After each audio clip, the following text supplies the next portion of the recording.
there's a part in Story of a Soul. It sounds like almost like a nihilist or something, where she says like, this mocking voice says to me like, rejoice in this heaven that awaits you.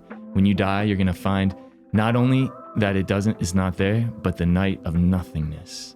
And she's like, and now I'm afraid I don't want to say more, you know? So it's like, she says that. Yeah. In the manuscript. Mm-hmm. Wow.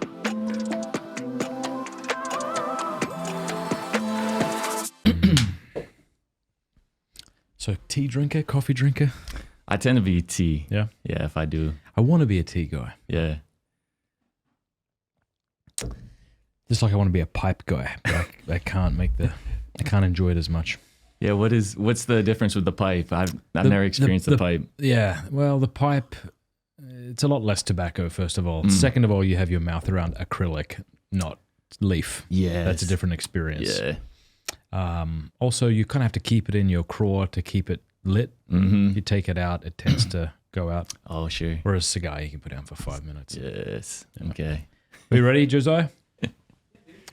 Yeah. Anyway, g'day. It's nice to have you. Good to be here. Thank you so much for coming. Oh, yeah. It's a great honor. Thank you. I saw a video of yours on Ascension Presents talking about the scapular. I'm like, So I wrote to Father Pine. I'm like, who is this guy? So who is this guy? Yeah, who's this guy? Yeah. That's a good question.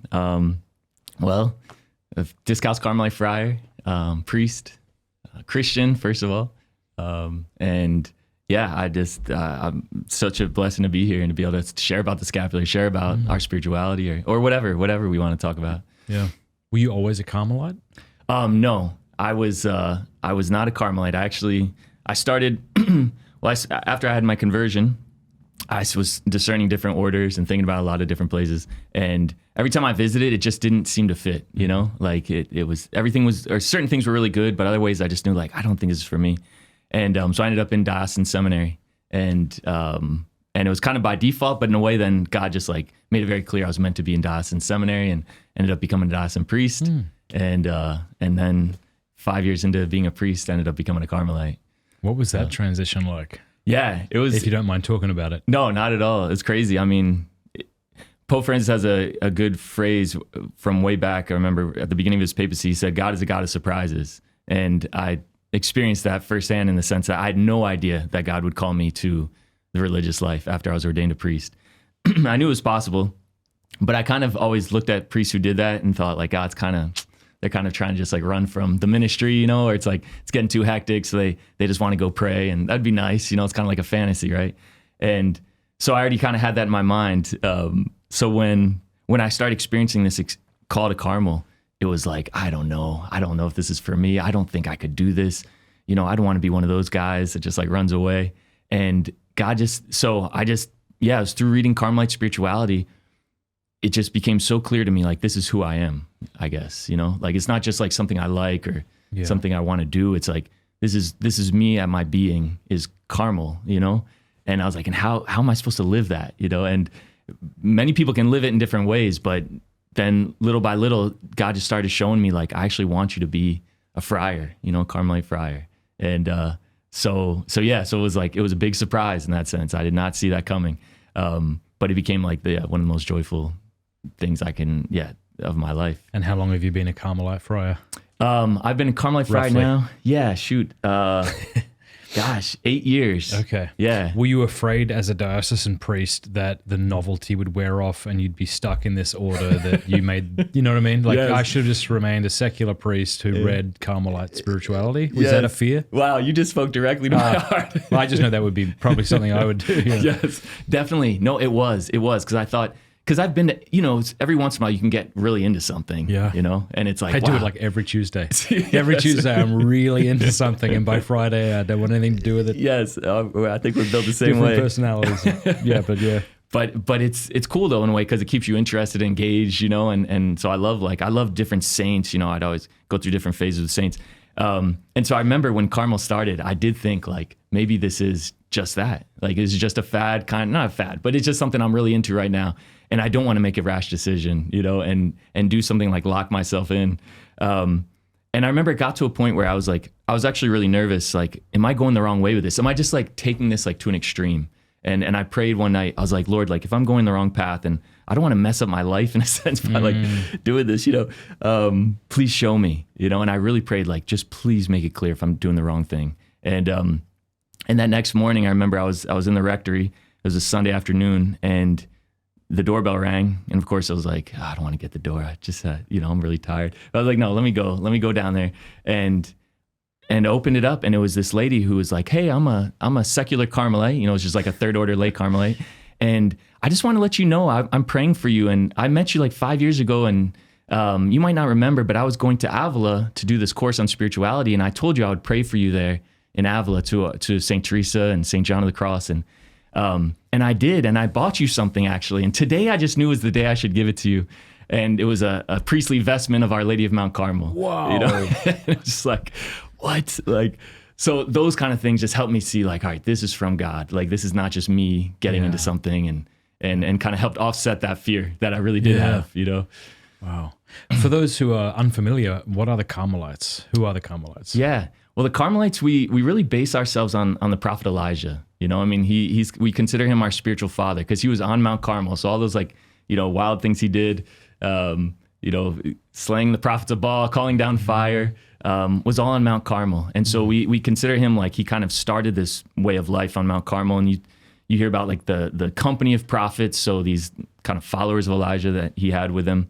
And the kind of the spiritual tradition is that kept going, like after Elijah, like that kept going up until the time of Christ. What was it that kept going? These prophets, in prayer, or living a life of prayer and prophetic kind of ministry in a way, but deeply rooted in prayer, and with Our Lady too. Like, so Mary was always at the beginning, because if you remember in the Book of Kings, Elijah had a vision of Mary in the cloud. I do not remember this. You don't see that? Maybe if you say the verse, I'll go, oh yeah, what is this? No, this is it's hard to draw out of, actually. It's really symbolism, especially like medieval kind of accommodation of the scripture, So it's when Elijah, the drought is ending, and he tells his servant, go look to see if you see anything. Yes. And then they see a little cloud. Yes. And that little cloud, we've kind of read into that Elijah saw Our Lady, actually. It doesn't say that, though. No, it doesn't say that. It just says the cloud. It says the cloud. Protestants are screaming right now watching this. No, this is the spiritual interpretation. I love it. And that this cloud that comes from the sea, but it's pure, right? So it comes from the sea, that's salty, but it's pure, so it's the Immaculate Conception. And it rains down, the Messiah in our world, so that this cloud brings the rain that ended the drought, the spiritual drought of sin and death in Jesus. Praise God. So that's what you get to do when you're the real church. You get to just interpret things however you'd like to interpret them, and everyone's going to go along with it. That's really beautiful, though. Right. Yeah. It works. I mean, it lines up. I feel like if you so then the tradition was that Elijah was so inspired by this virgin Messiah. All right, that's not right. He was a virgin. He was a virgin, to be clear. So by this virgin who would bring the Messiah, that he took a vow of virginity, and all his followers as well would live this like pure kind of relationship with God on Mount Carmel, and seeking God alone, basically, and then how that would play out in prophetic ministry as well. So, and that kept going. So it's based on Our Lady and Elijah at the same time. And then you fast forward 1,200 years to where it's kind of like our first recorded history is these guys just wound up on Mount Carmel. It's kind of like ragtag group of former crusaders, pilgrims to the Holy Land. So around what year is this? This would be like in the mid 1100s, okay, or like late 1100s. Okay, is where you see the Carmelites kind of first come to be formed. In a kind of more like literal historical way. And from the beginning, did they have that sort of resonance with Elijah? And did they think of themselves as following that group of men that had prayed there since his time? Or? Yeah. We would say yes. Yeah. That would be we don't have a lot of written documentation, but just the fact that like they lived on Mount Carmel, and like the Holy Land at that time too. Like it's even this way now. Like when you go, it's like everything kind of claims its fame because like Jesus did this here, or like this happened here, right? And so it was the same back then. So it was like obviously Carmel was like known for Elijah, right? So that there would have been this consciousness of like Elijah's presence, and they named their first chapel after Our Lady.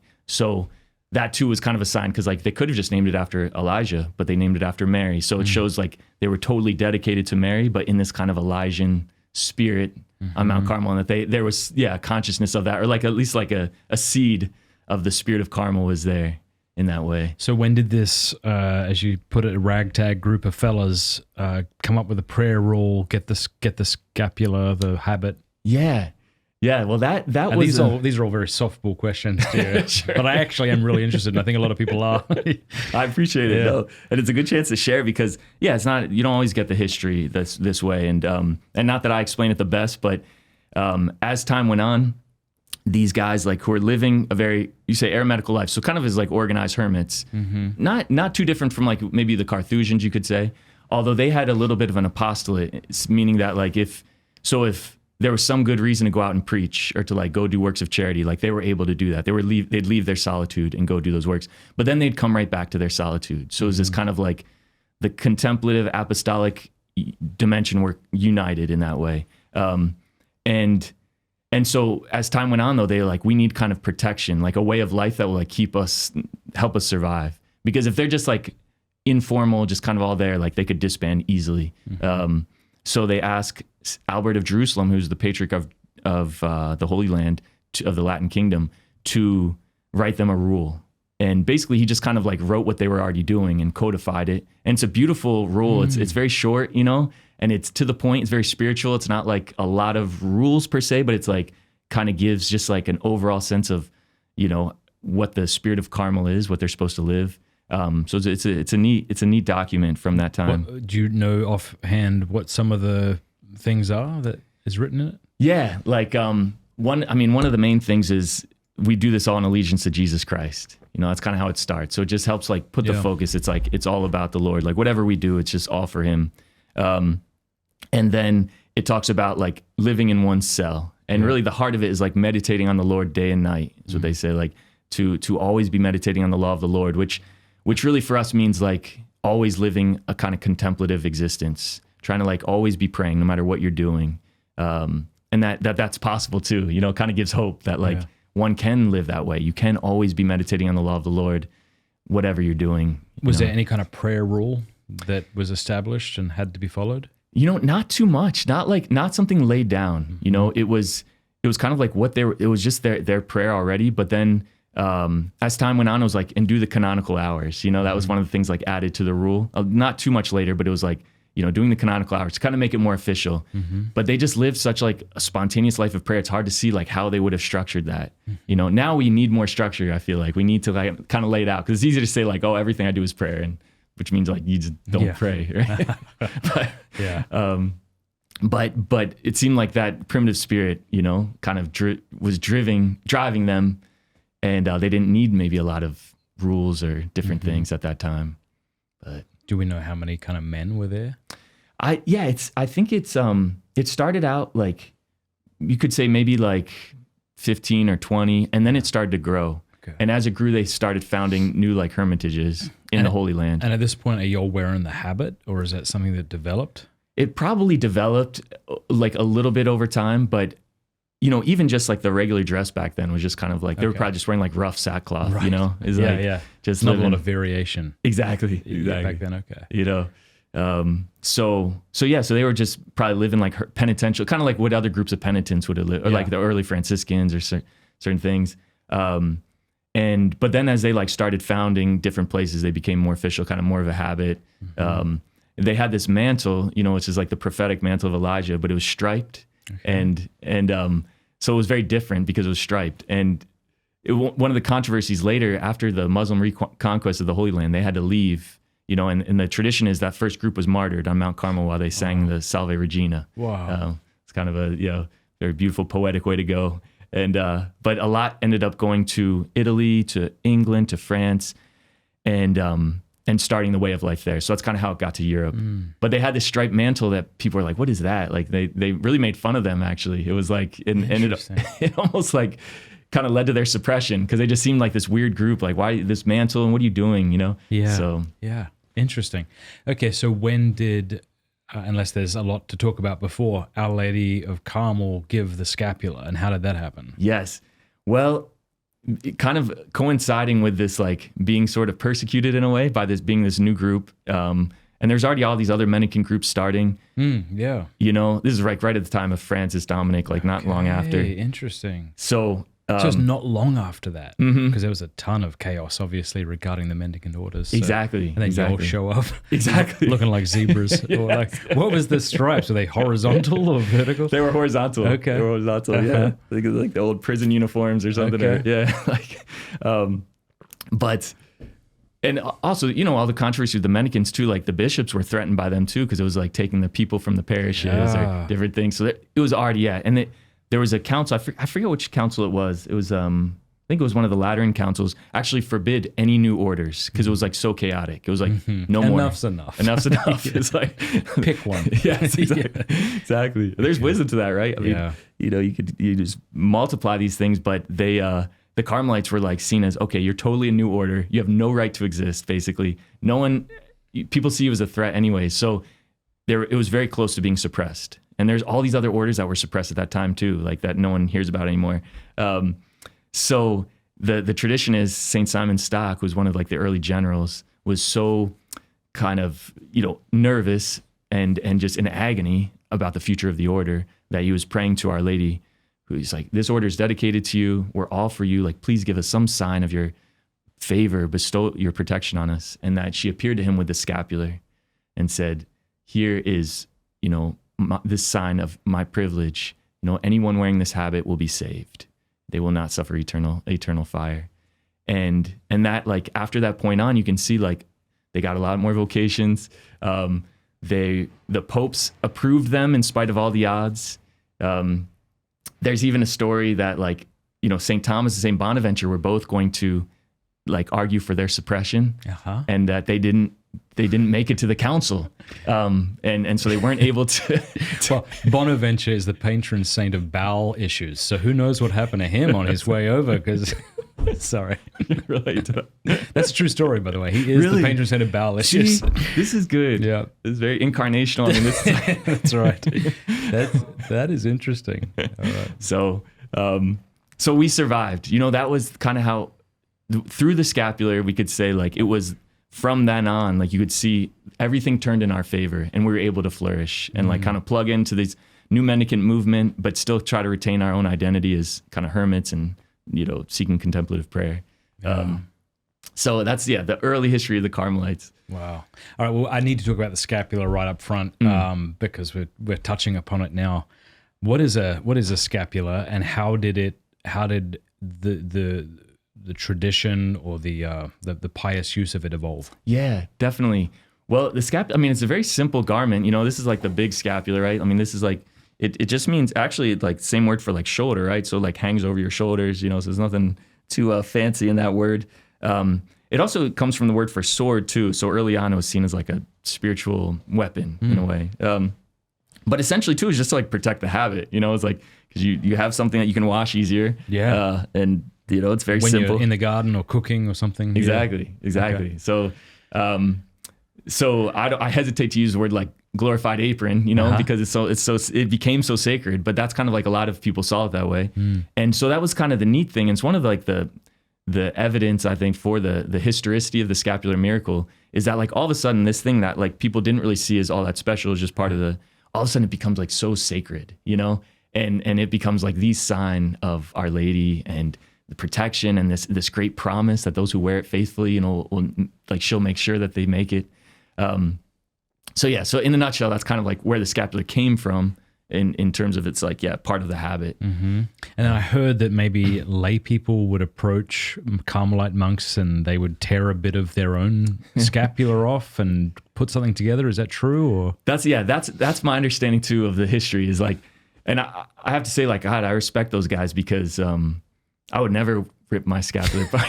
It's like, that's asking a lot. Yeah. But that they would like cut little pieces out of their own scapular and give them to lay people, and who want to share in the promise and to really share in the spirituality too. It's like they want to be part of this thing, and so that became the tradition of like wearing a little square, you know, attached, you know, to the other side.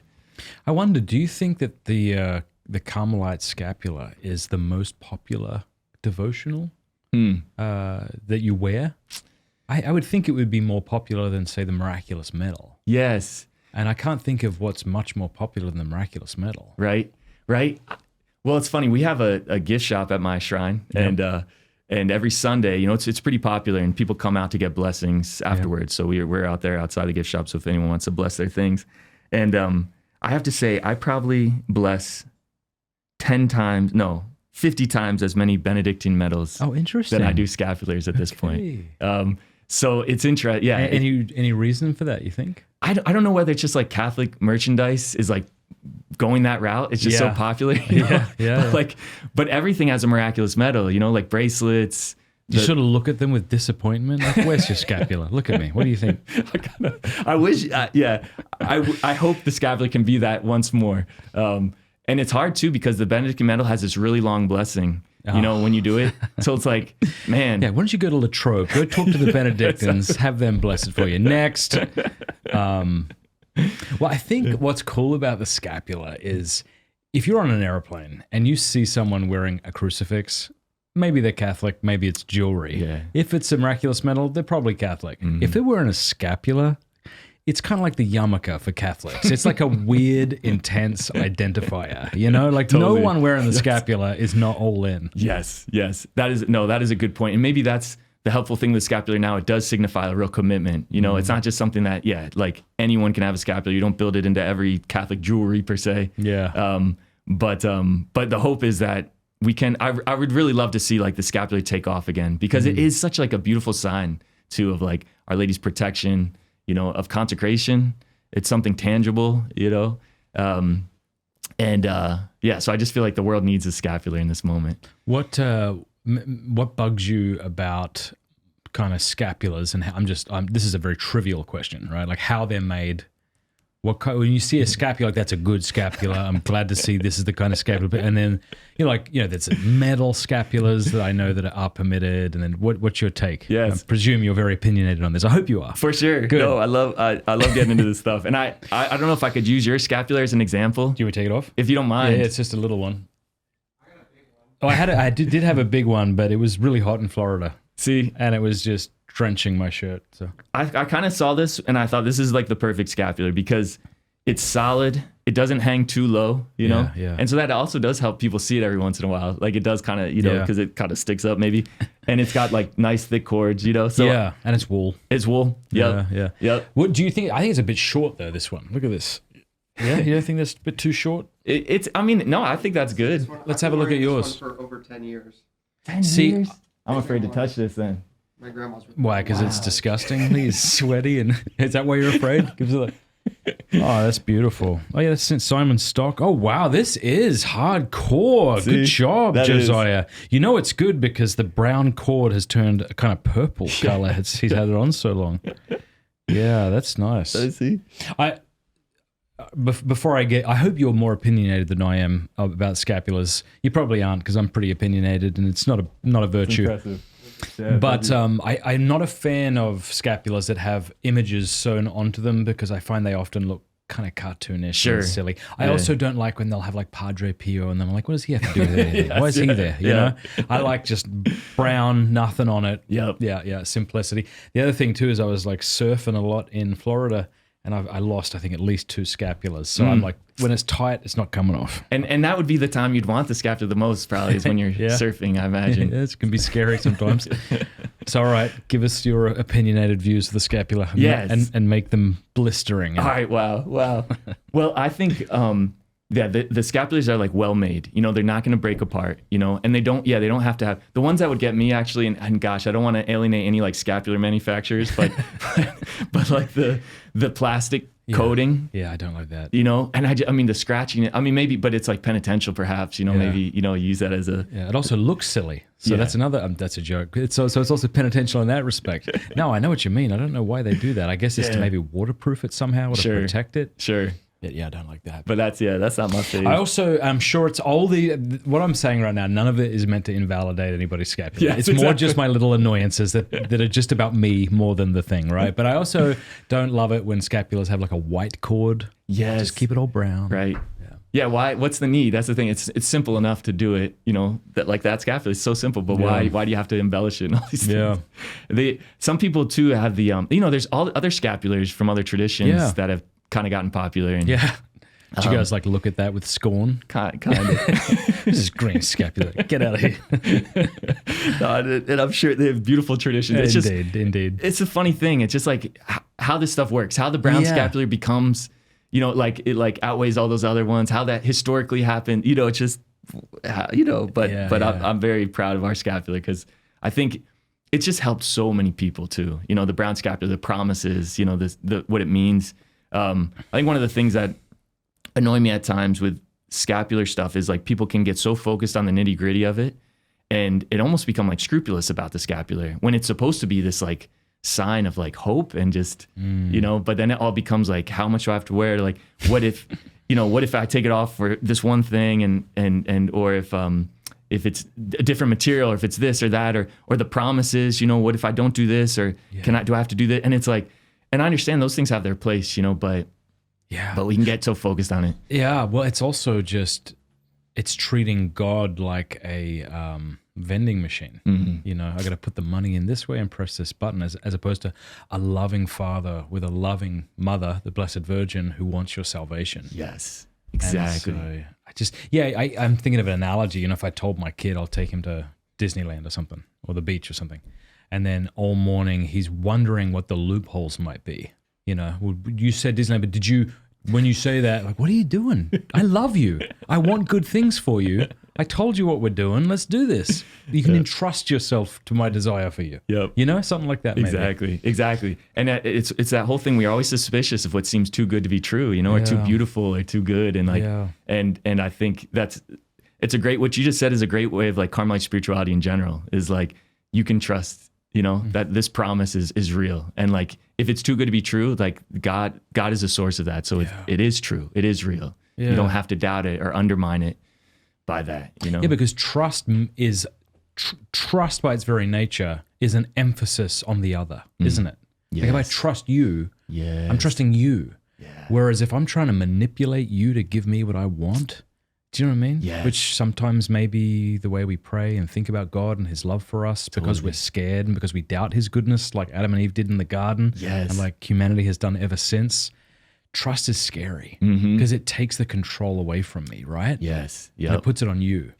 Whereas scrupulosity, which is a scourge of the devil, I really think, I'm not saying it's intentional, but I think very often it just becomes, I'm so afraid that you don't want what's best for me that I need to figure out a way to make you give me what you probably don't want to or wouldn't unless I did these things. And I feel like sometimes that does come into play in Catholic spirituality and just Christian spirituality in general. Yep. Because we want that reassurance, and we want to kind of have it in ourselves, and that is the scary thing is like, because going out to another person actually is probably like what sanctifies us the most too, because you're getting out of yourself. You're being less ego-centered. You're not just being stuck in your head. And that, if whatever promotes that, I think we need to go towards that. And if it keeps you stuck in your head, whether it's the scapular or anything like that, then it's a good sign that like, you don't need to go that route. Like you don't need to, like, don't let yourself just kind of keep thinking and going down that rabbit hole, What would help the scapular? As far as promotion, you said you'd like to see a revival of it. Yeah. What would need to happen? Faith, I love the Mother of God, all these things, but I mean, do you all ever think about that? It feels like if there was anyone in a place to help bring about this revival, it would be the Carmelites. I would hope so. I would hope so. God uses, he lifts up all kinds of people. Like actually, I was just talking to Deacon Michael last night, and he's teaching on St. Robert Bellarmine, who's a Jesuit, of course, doctor of the church. But he kind of saved the scapular in a lot of ways, really? Because there was a lot of arguments about the historicity of it and some of these kind of extravagant promises attached to it, and the Carmelites would preach it all over, and so people didn't like it and actually denounced them to the Holy Office. And the Holy Office studied the question, and it was looking like, again, kind of like St. Simon Stock and the suppression of the order, it was looking like perhaps the scapular might be suppressed even. You wouldn't be able to preach it, and Robert Bellarmine was raised up, and he defended it, and he kind of showed why we can preach it, and with a couple caveats, don't go to extremes, but yeah, so it was like God used, this good holy Jesuit to help save the scapular, so he can use whoever, right, for it. But I think in our day, the hope is that as Carmelites, we can really just keep promoting it. Yeah. And like you said, love for the Mother of God. Consecration, I think that's like one angle that I appreciate even more now, is that like it really can be a sign of consecration.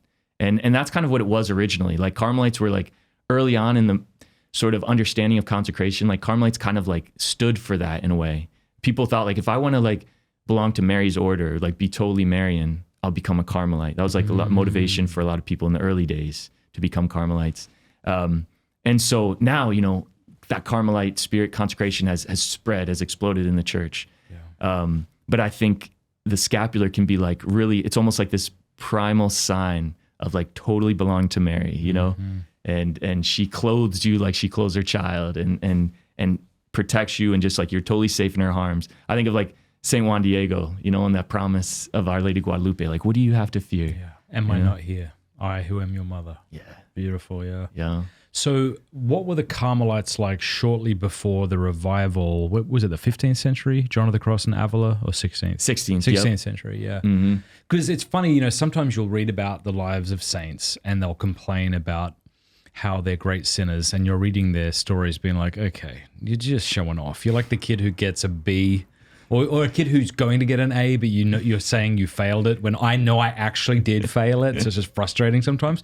That said, you read the stories about John of the Cross, whose fellow Carmelites are like, you can correct me if I'm wrong, but like locking him in a closet, maybe torturing him, or anyway. So we'll get to that. But so what was the state of the Carmelite order prior to the Reform, and how did the Reform come about? Yeah, no, this is one of these.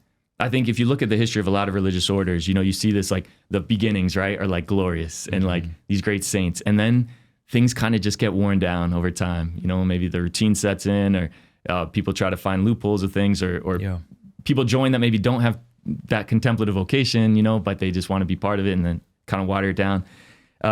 So that definitely happened with the Carmelites, like it's like all the orders. But the Carmelites, I think they felt it more keenly. And like you even have early generals who, like, there's this one letter, it's called The Fiery Arrow of Nicholas the Frenchman. And he's just like lambasting for what the Carmelites have become. Like, it's like, you've moved into these cities, you've lost your eremitical spirit, you just go to the university, you don't even pray anymore, like all these things. And like he was the general, and he ends up kind of retiring to a cave, and lives the rest of his life that way. So like even, and that wasn't that. He was the head of the Carmelites at the time. Is that what that means? Yeah. To say he's the general? Yeah. Okay, Yep. He was exactly. Wow. And it's a cool document, actually, if anyone wants to check it out. It's called The Fiery Arrow. And but you get a sense of like, from the beginning, even there was like this tension, and there was always in the mind, I think, people, like even the Carmelites who started to sort of go that route of like maybe lessening the contemplative demand, and the need for silence and solitude.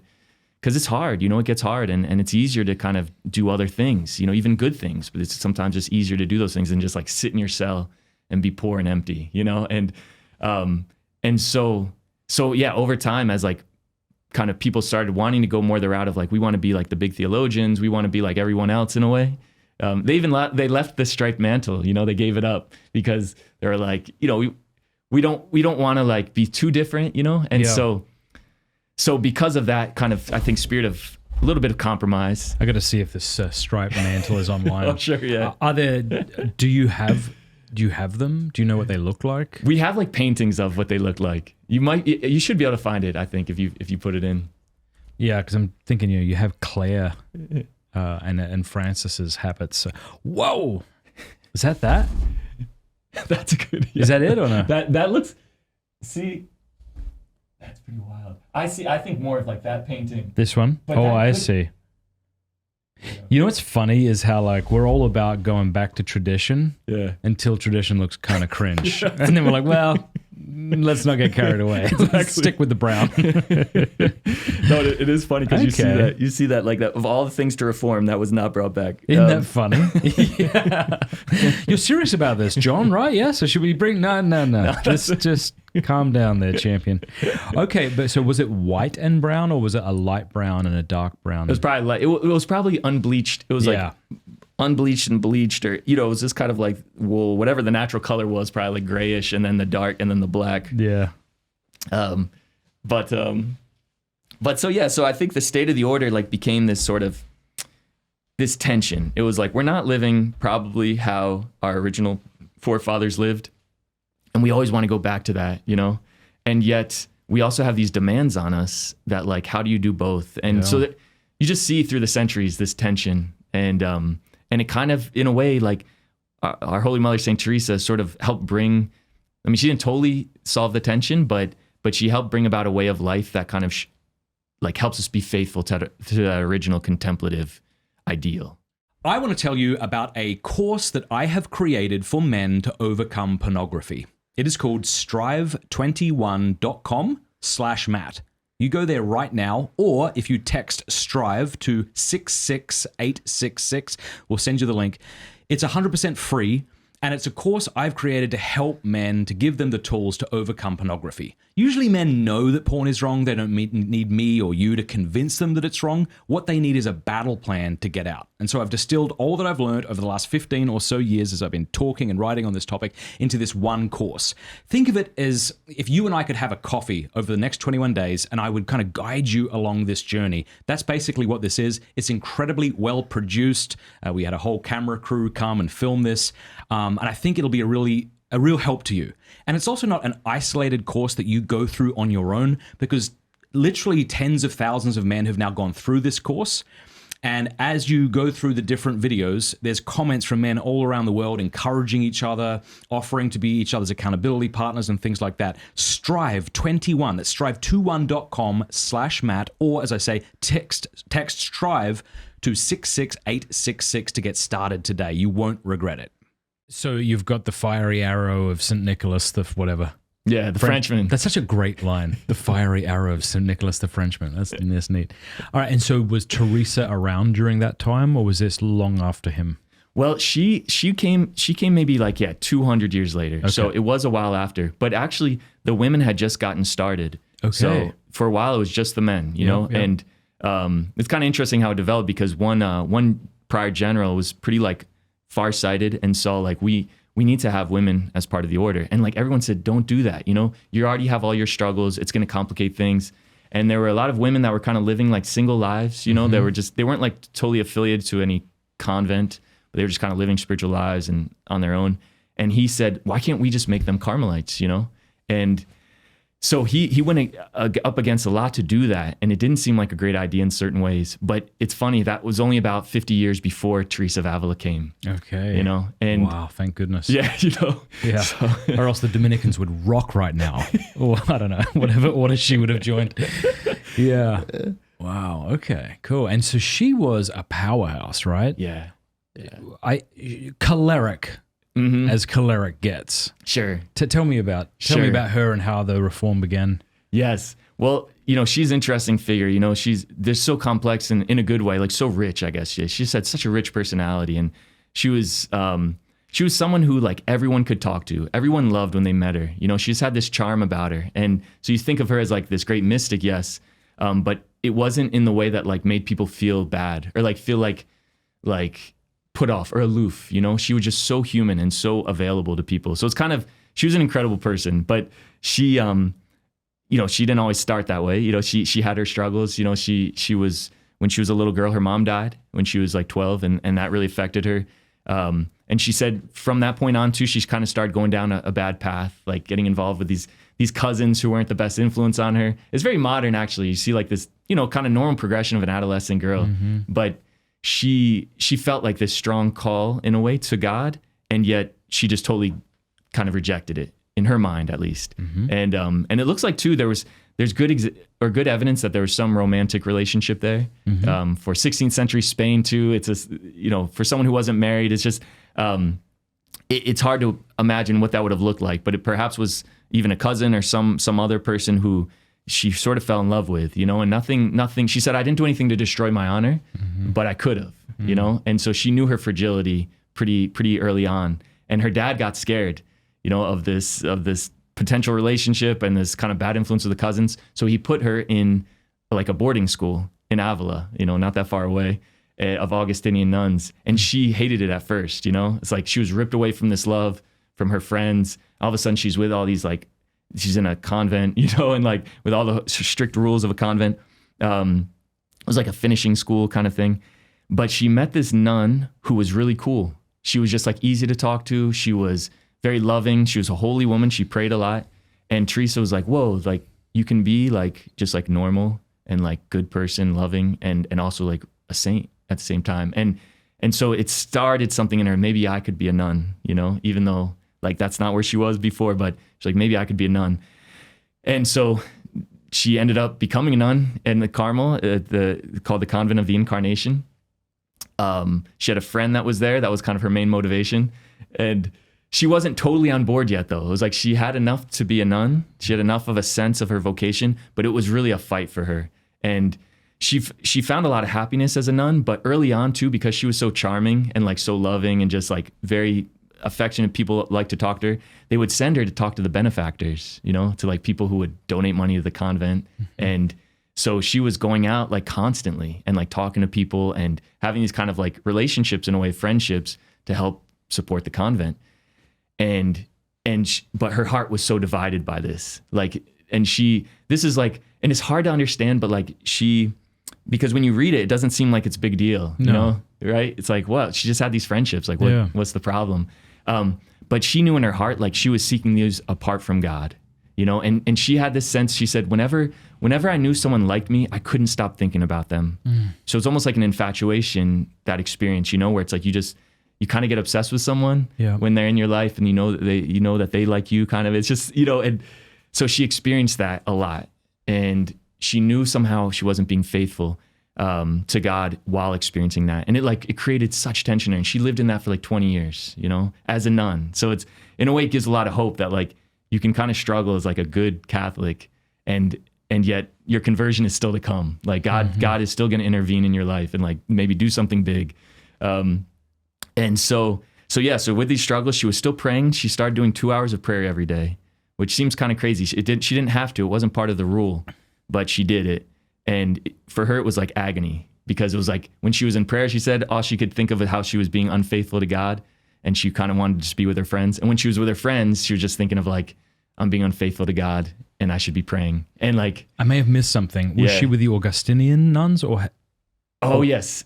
So sorry. So she didn't want to join the Augustinians because they were too strict, she thought. Yeah. So she ended up going to the Carmelites. Okay, thank you. You may have said that and I missed it. Sorry, continue. No. So she was in the Incarnation, which is this big monastery, you know, 180 nuns. And, you know, they lived the Carmelite life, but they also had a lot of struggles. They had a lot of poverty.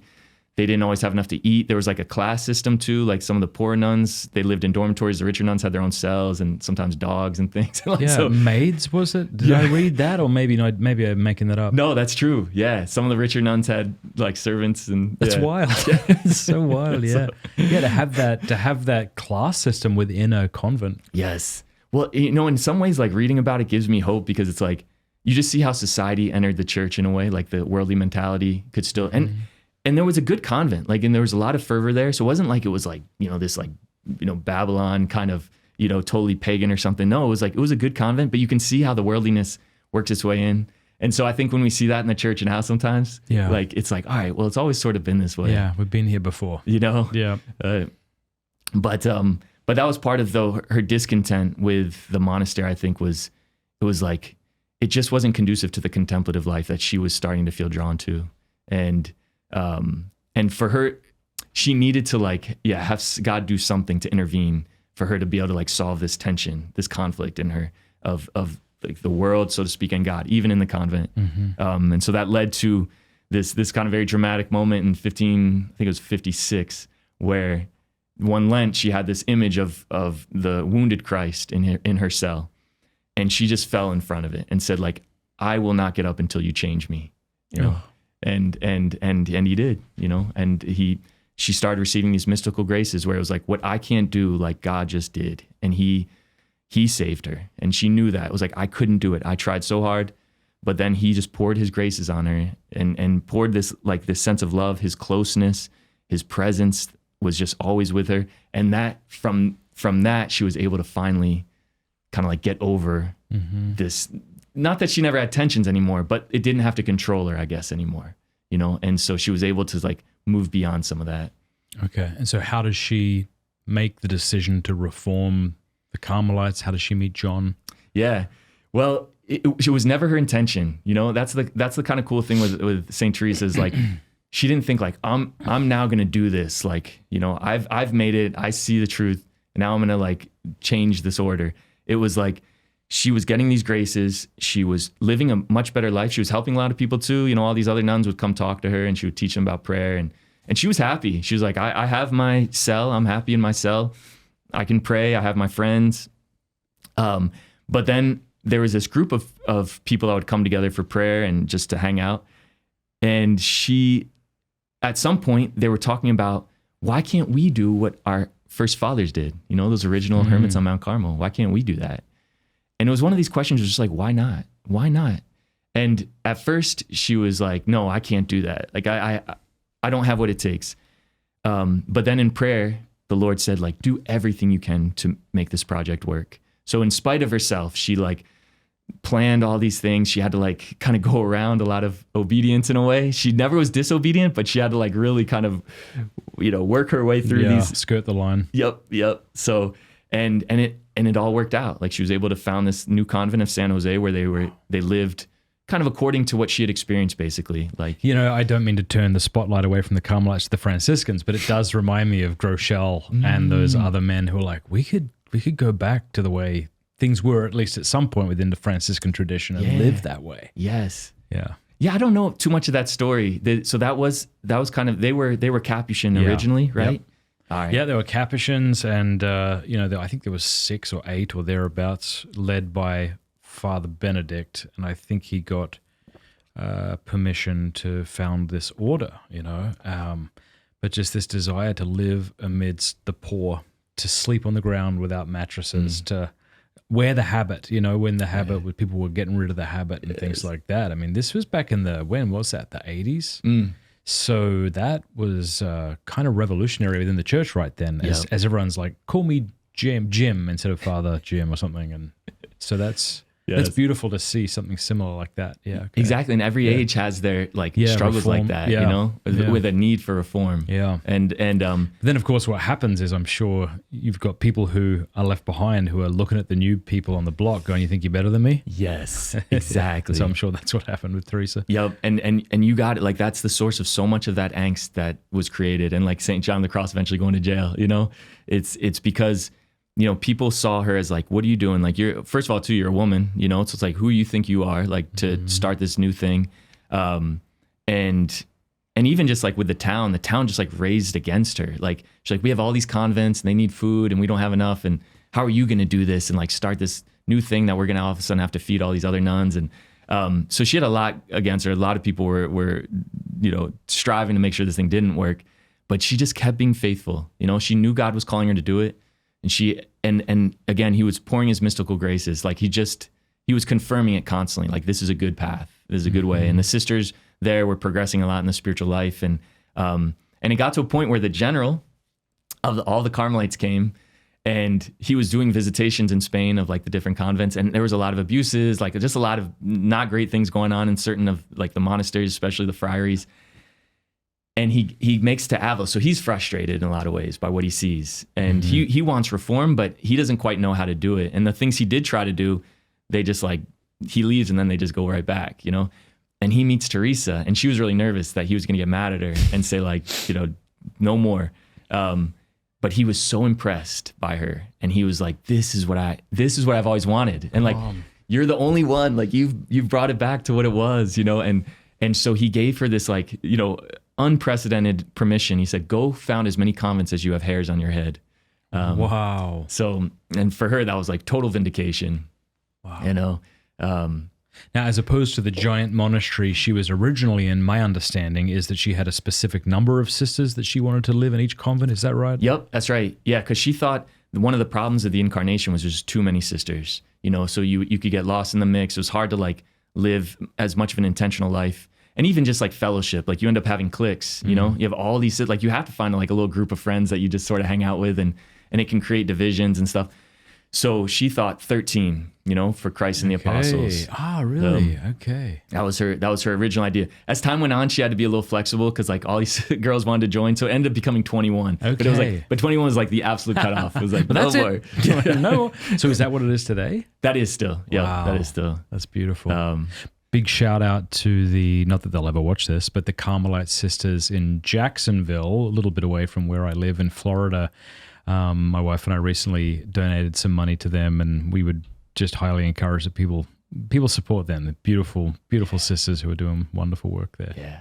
Maybe Josiah, maybe you can remind me, and I'll put a link to them in the description. Sorry. Nice. That's awesome to hear, though, and it shows too that legacy. How it keeps going. Yeah. And like that's a very lively convent from what I've heard. Is that right? Yeah. There's a lot of new vocations, and so, but yeah, so she founds these convents. She goes to Medina del Campo where she meets John of the Cross. Because one of the other things she asked the generals, she's like, if we have these sisters, we really need friars, because we need people to help the sisters, basically. Like, so at this point, did she think of her sisters as somehow distinct and like canonically separate from the previous sisters? No, not yet. It was all under the order, it was all considered. But she wanted to have friars who would help, lead the renewal among the men. Yes, I see. Exactly. Because even in other orders too, you had like the Franciscans, they had like these reforms, like they were called the Discalced Franciscans. Yep. So St. Peter de Alcantara, he was the founder of the Discalced Franciscans, and he met Teresa, and he helped her a lot, actually. He really was, he basically, whenever everyone was against her, he said, apart from the scriptures and the tradition of the church, there's nothing more certain that the Holy Spirit is present as this woman right here. Wow. So wasn't her spiritual father a Franciscan? Yeah, so he was definitely there as a Franciscan. Saint Francis Borgia is a Jesuit who also helped her a lot at the beginning. It was really all Dominicans helped her. So she kind Dominican is what I meant to say, not Franciscan. Okay, yes. But it was a team effort. It really was. Okay. She had a lot of spiritual fathers. Kind of amazing, and really she was just so open to like whatever was good, and she knew she needed, like, she always wanted like learned opinion. She wanted to have that like just to know she was solidly grounded in the church, and in the faith. And so, so I think Carmelite spirituality in a lot of ways too, it's not really like opposed to, it kind of synthesizes in a lot of ways other currents, and it helps. Yeah, you could just say like it kind of helps like universalize in a way a lot of different kind of spirituality, maybe. Yeah, how does it do that? What is a good question? What's that? No, I hope that wasn't a loaded statement because No, I don't know if it was. I want to know what you mean by it. Yes, well, if you look at with Carmel, it kind of starts where like it's not about a lot of methods, right? So you have different like methods in certain spiritual schools of like meditation and Lectio Divina or imaginative prayer, and those are all good and they kind of help you. But Carmel's kind of like whatever helps you get to this point where you're just able to be kind of simple and receptive of what God wants to pour into your life in prayer. And so all of those ways of the other groups kind of helped. I see. To get to that, Yeah. It's like, so sort of like, you correct me if I'm wrong here, but is it sort of the idea of like, yeah, sure, that's fine. Yeah. Bring that if you need it. That's good too. Whatever. Doesn't matter. The point is surrender to the good God and whatever brings you to that point. Exactly. Okay. Yeah. You put it much better, actually. No, I don't know, but yeah. All right, cool. So unless I'm moving us along too quickly, who is St. John of the Cross? Oh yeah. So St. John, he was just this young friar. And not to go into his whole biography, but he grew up so different from Teresa. Like Teresa was like wealthy, she was socialite, all these things. He grew up super poor. His father died when he was a kid.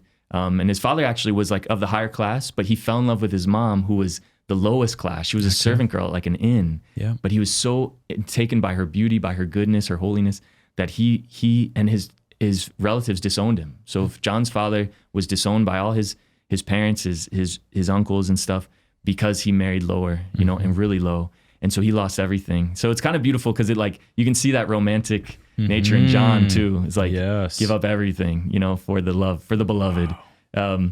And so his dad was poor. He started being a weaver like his mom, and he died, from whatever disease. And the kids had nothing, and the mom was going around, they call it the hunger pilgrimage, to some of the old, like his relatives to try to see, can you help us out? But the relatives closed the door. They wouldn't help because she was the lower class. And so John grew up with that kind of poverty, but because of a couple like really instrumental people who took favor on him, he was brought into a school.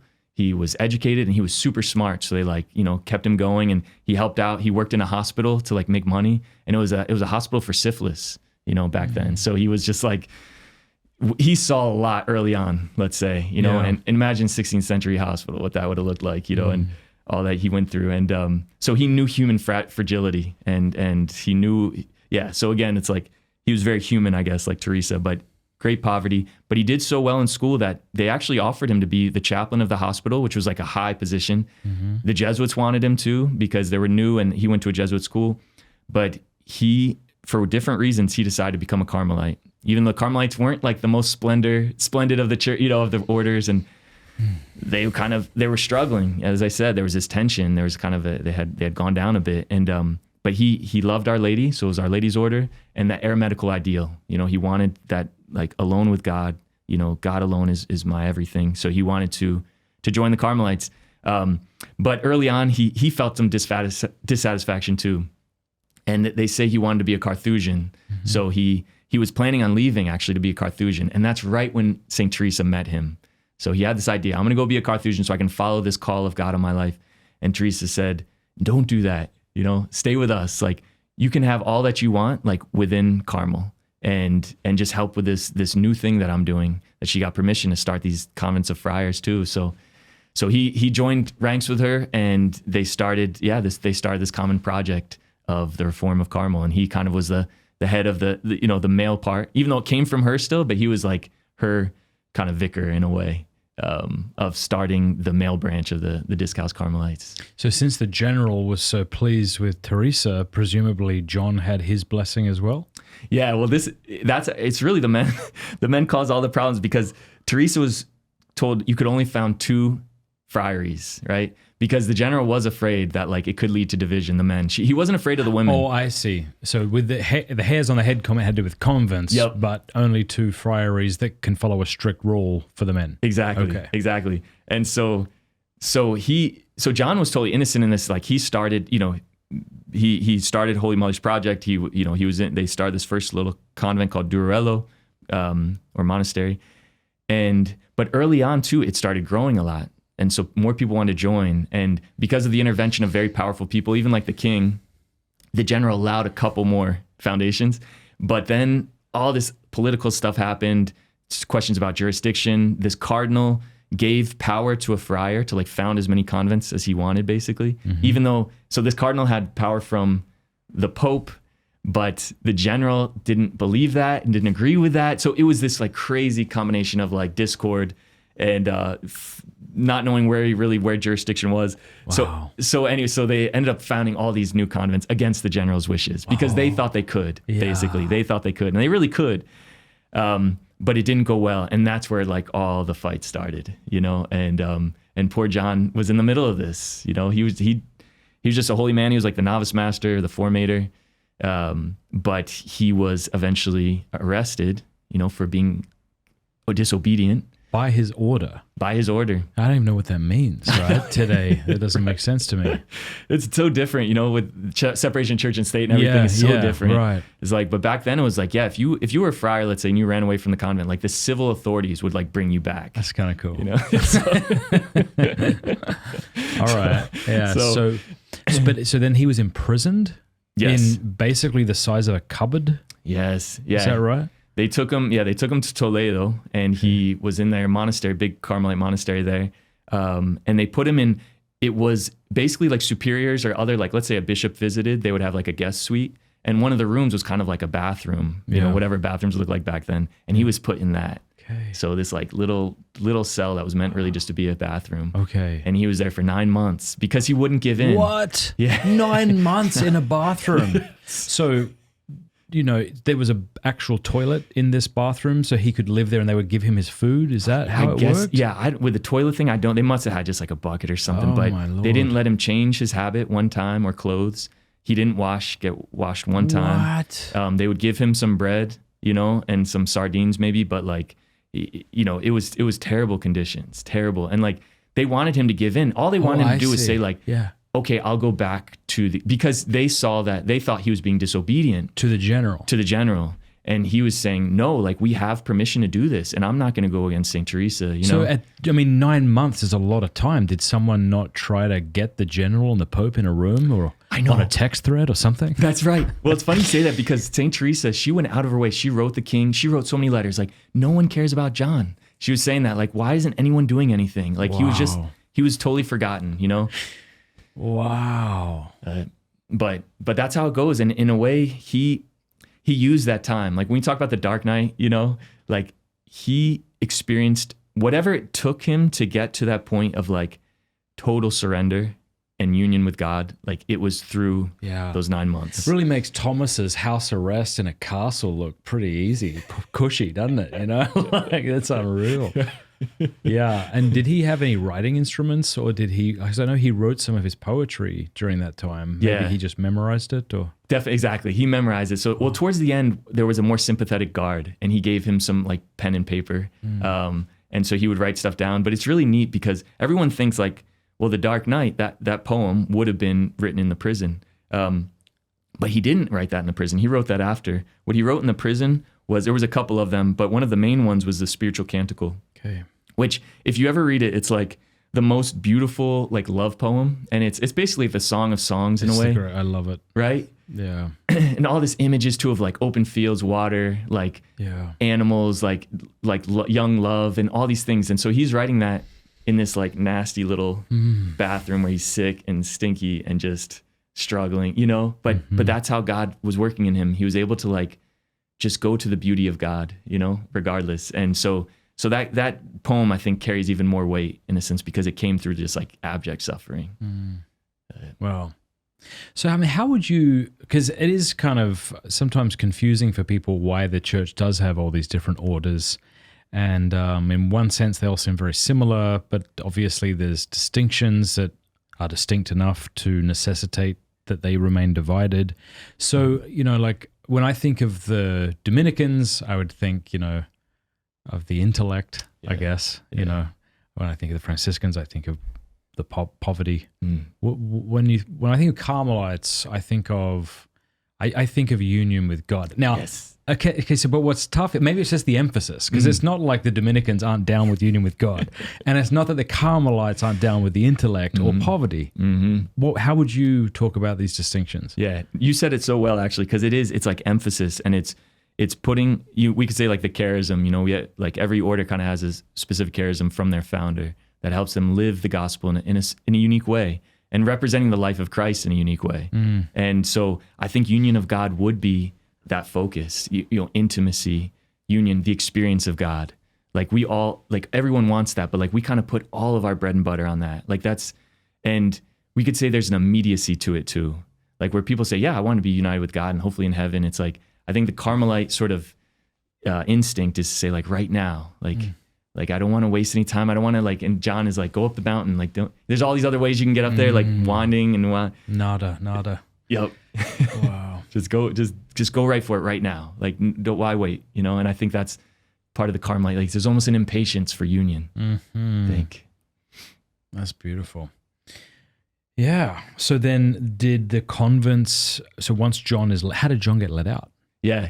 It's funny because he eventually escaped, you know. Okay. He realized he had gotten dysentery, and you know, imagine how bad that is. Like, and he knew he was gonna die. He knew. He was so skinny. He was small. He was a small guy too. He was like, I think he was like 5'2" or 5'1" or something. So he was a little guy, you know, and you know, not eating much with dysentery. He was like, I'm gonna die. And he actually had asked the prior if he could say mass for the Assumption, because he wasn't allowed to say mass either or read anything. All he had was a little breviary.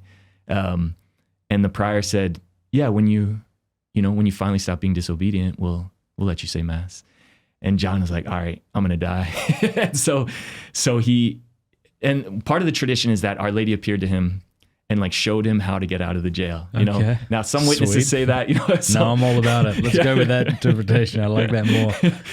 And it makes it easy. You don't wait to be like, that's great, man. Just, But either way, he like figured out how to, and I think of like Shawshank Redemption. He like waited till the guard was asleep, and I think there was like a storm going out. So maybe I'm just getting the movie confused, but he like he like banged the door, in the moment. So he was able to bang open the door without waking the guard, and then there's this whole thing. He was like took sheets, and was able to get down this window, but he didn't calculate it right. So he is hanging out the window. And he was really like 20 feet from the ground still. Oh. And he's this little guy, dysentery, he's about to die, and he's like, shoot. And then he just lands. It just like, I don't even know if he lets go, but all of a sudden he says he just found himself on the ground. He was fine. But then he realized, and this is part of the Carmelite too, we can be kind of spacey, and maybe, this comes somewhat from St. John of the Cross in the sense that he didn't realize either that where he was going into was actually a convent next door of nuns, Conceptionist nuns. So he landed right in their courtyard in the middle of the night. So it's like a cloister, he just went to another cloister. And so if any nun sees this, they're going to scream, And so what happens, he sees that this little dog, little stray dog runs up to a point in the gate. And so he goes up to that point and he sees there's a way out. So he like climbs up, so it's just providence, that like, because he was actually about ready to scream himself, because he's like, there's nothing else I can do. So I have to just like go back to jail. But he sees his little dog, he gets out of the convent, he's on the street, and then he makes his way to, there's a Discalced Carmelite nuns in Toledo that had recently been founded. So he stops by there, and they don't believe him, so he knocks on the door. And he must look like death. Exactly. With this nasty habit. Yeah. And so sick. And the sister's like, what is going on? And he's like, listen, I'm Fray John of the Cross. I'm friends with Mother Teresa. And please, can I stay with you? And they let him in, And not long after that, they realized in the O.Carm convent that he had escaped. And so they went immediately to the nuns. And the story is, the sister at the turn, they were like, is there a friar? Is John of the Cross in there? And the sister's behind, there's like a turn, so they can't see the sister, you just hear her. And apparently to avoid lying, she looked into her sleeve and she was like, there's no friar in here. and then they were like, okay, so then they left. So that's the tradition. I don't know how rooted that is in history, but that's what I've heard in Spain. That's how she avoided it. And so then John was escaped. He was in that convent. They didn't know where he was. He was kind of nursed back to health, and then he made it back to Castile, to Avila, and by that point things had calmed down anyways, and so he was all right. So wow. It'd be pretty brutal, hey? Imagine if your brothers did that to you. I know. It'd be hard to forgive them. I know. So at this point, are they called the Discalced Carmelites? Yeah. Yes, they were. St. Teresa called them Discalced Carmelites, but the general actually wanted the friars to be called Contemplative Carmelites. He was afraid the Discalced thing again might like cause this sort of division, and so but more or less they were called the Discalced Carmelites, and even the friars eventually were just called Discalced Carmelites, like pretty shortly after. So yeah, they were sort of firm in their identity. So they kind of thought of as like the SEALs to the regular Navy, or what was? Did people look at them as the hardcore Carmelites? I think so. I mean, I think that's sort of what it was. Like, people were really attracted to them, like. Gee, what a way to then look over the fence at the Carmelites you've broken away from, as in a way, and to realize that you're slowly, either they're becoming hardcore or you're becoming lax. Yeah. But then to look at it and go, we're not much different. Like, that must be, in a way, not to speak poorly of our beautiful other Carmelites who we love and who are faithful and good and all that, but I imagine like looking at them and going, how are we different? Yeah. And if we're not, like, what did Teresa do this for? Yes, Does that make sense? Definitely. And I think that's part of, like, even for her, like, she never saw herself as like trying to just like go against anything, or like saying that they're bad. Because she would even say, like, there's 40 nuns in the Incarnation that I could use to start new foundations. And she did. Like, all these nuns from there would help, start new foundations. So there was a sense like, no, there was always this fervor there. And it didn't have to be so divided, but it just kind of became that way. It did, like, because, and like you said, it's just, there's a sense of like an inferiority complex perhaps too. It's like, well, if we're not the hardcore ones, then who are we? If these guys are really living it, then like, what are we doing?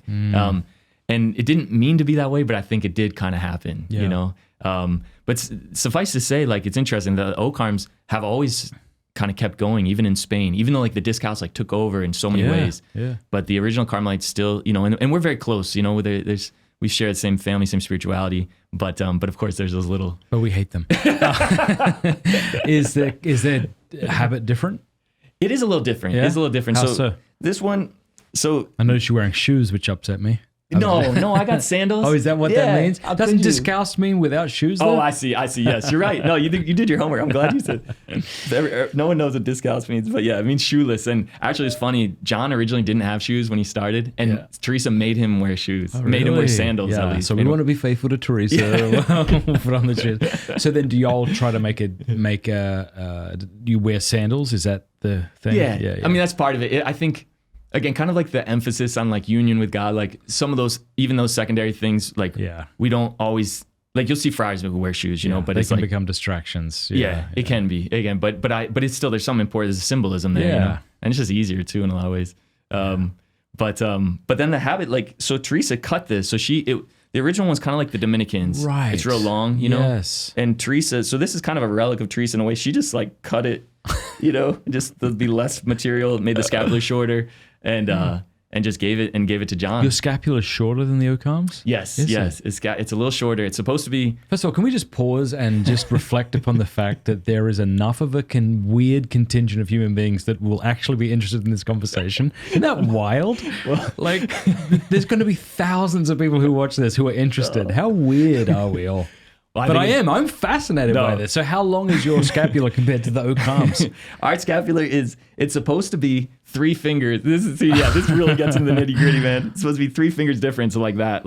So that's in the original Constitution. So it's like 3 fingers above the ground. Whereas the scapular, the O.C.D just goes like straight down to the edge of the. Interesting. But just say that says a lot about you that you would bring this on and you know open this up to all the people who know and love you. I'm fascinated so by it. This is awesome. It's neat. Oh, I see. Well, that makes sense because I do think I've seen Carmelites and they have the much longer capuche or whatever that is called. Capuche or cowl. Cowl. You're right. Another way to put it. Right. But yeah, that's neat. Yeah, and then it's interesting. Like I don't know. I guess I haven't really thought about this, but I can't think of another religious order that has been made famous by 3 women. Yes. You know, the Blessed Virgin. Well, St. Teresa Benedicta of the Cross. Is that her name? Is that how you say it? Yeah, definitely. But of course, Thérèse and Teresa. That's kind of wild, hey? Like, is there another, like the Dominicans, you got Thomas, Franciscans, you got Bonaventure and Francis and others who are escaping my mind. But yeah, totally. That's Carmelites, it's like the women. Mm-hmm. Yeah. We really are. Like, I mean, it's like that prior general who thought like to start the women's order, that's like saved us. I mean, that's brought such, you know, tremendous, you know, spiritual doctrine to the church, right? I mean, of these mystics that we've had. And the women kind of do in a way, like they carry it, you know, it's amazing. You think even our publisher, ICS Publications, we print the Story of a Soul, and we had the original rights to like the whole manuscript, right? So that's kind of what makes us unique in the version that we give of Story of a Soul. And it finances like all of the other books that we publish. Really? You know, like Thérèse carries like our whole publication. So you have the right to it in English? Yes. Or multiple languages? We have the right to it in English, and wow. I wonder, I'd be curious if we could do it in another language, like Spanish perhaps. Do you mind just pulling that forward just sure, a little bit? Sorry. No, Yeah, you're fine. And I can... Yeah, wow. And not to say like Ascension uses our version now. They just came out with one. Word on Fire also uses our version now too. So it's kind of neat. Like other publishers are using, but it's the only like of the like 3 authentic manuscripts of Thérèse that are unedited and just like put out there, you know, in English. Wow. But it's again, but showing how like the women kind of carry it. You know, Thérèse carry. I mean, all the vocations too. Like so many people that come to Carmel. St. Thérèse, St. Teresa, you know, 100%. St. Elizabeth of the Trinity, you know, of course, St. John of the Cross too, but he's kind of like our one main kind of male saint, you know, but, but yeah, the women have done tremendous, like in terms of bringing like the riches of Carmel into the church, you know, and becoming doctors of the church even. I did an 8-day silent retreat a couple of years back and I read Interior Castle. Here's what I got from it. And you know the book way better than me, obviously. So what I got from it is, be humble, go to heaven, don't go to hell. Did you get that? It's the emphasis on humility, everything in that book. Yeah, that's awesome, actually. You know, because we need those little like syntheses. And with Teresa, she can get so bogged down. Like people get so caught up in like all the different stages and like, where am I at? Oh, like, yeah. you know? Oh, yeah. No, I didn't even bother to ask that question. It was too depressing. Yeah. That's the Carmelite way, though. Honestly, I'm in the foyer with snakes coming out of my pant leg. Yeah. I think that's the more Carmelite approach, though, is like, it's not about where you're at. It's not about like trying to figure it out. It's like just trying to see that core message, and humility for her is the foundation of everything. Okay. It's just like knowing who you are in God, and that we're not hollow inside, right? That's how she starts. It's like, we have this incredible gift. We have this incredible dignity because of that too, because we're not alone. We're not hollow. Like, God himself dwells in us. And the whole kind of like, the way to go to the seventh mansion, it's not like you're going higher, higher, higher. It's more like you're just going deeper into what you already have, and just like letting all those things fall away that just kind of keep you on the surface, like pride, vanity, all the different 7 deadly sins, whatever, that just kind of like keep this treasure hidden that you already have, that you can always be with, and you can find like all your happiness all the time there. And so that's the path, like humility, and then you won't have to ever worry about hell if you have that. It's like, it's such a weird, it's such a difficult virtue to cultivate, in that it's, as soon as you notice you're cultivating it, you've stopped, that kind of thing. Yep.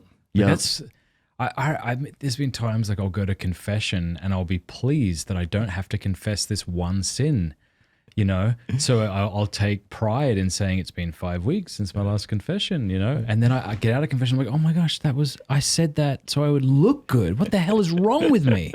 And then I'll share that story publicly, and maybe that's supposed to make me look humble. And you're like, it's like an onion. I can't get away. And the times I think I've done something that, it's wild, isn't it? Yeah.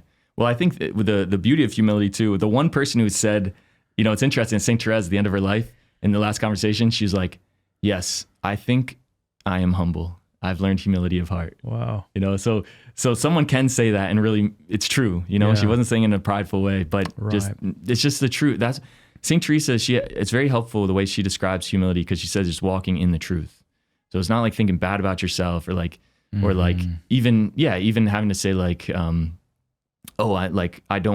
I don't want someone to know this about me, or this and that. Like, it's just walking the truth of who you are. So it's like, I'm so poor in front of God.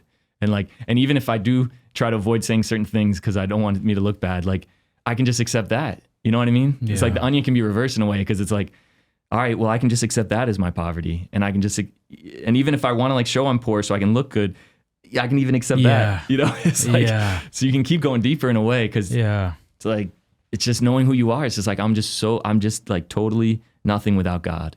And I'm just like, empty hands. I think Francis de Sales said it well. He talked about how it's a sign of pride to become shocked at falling so low.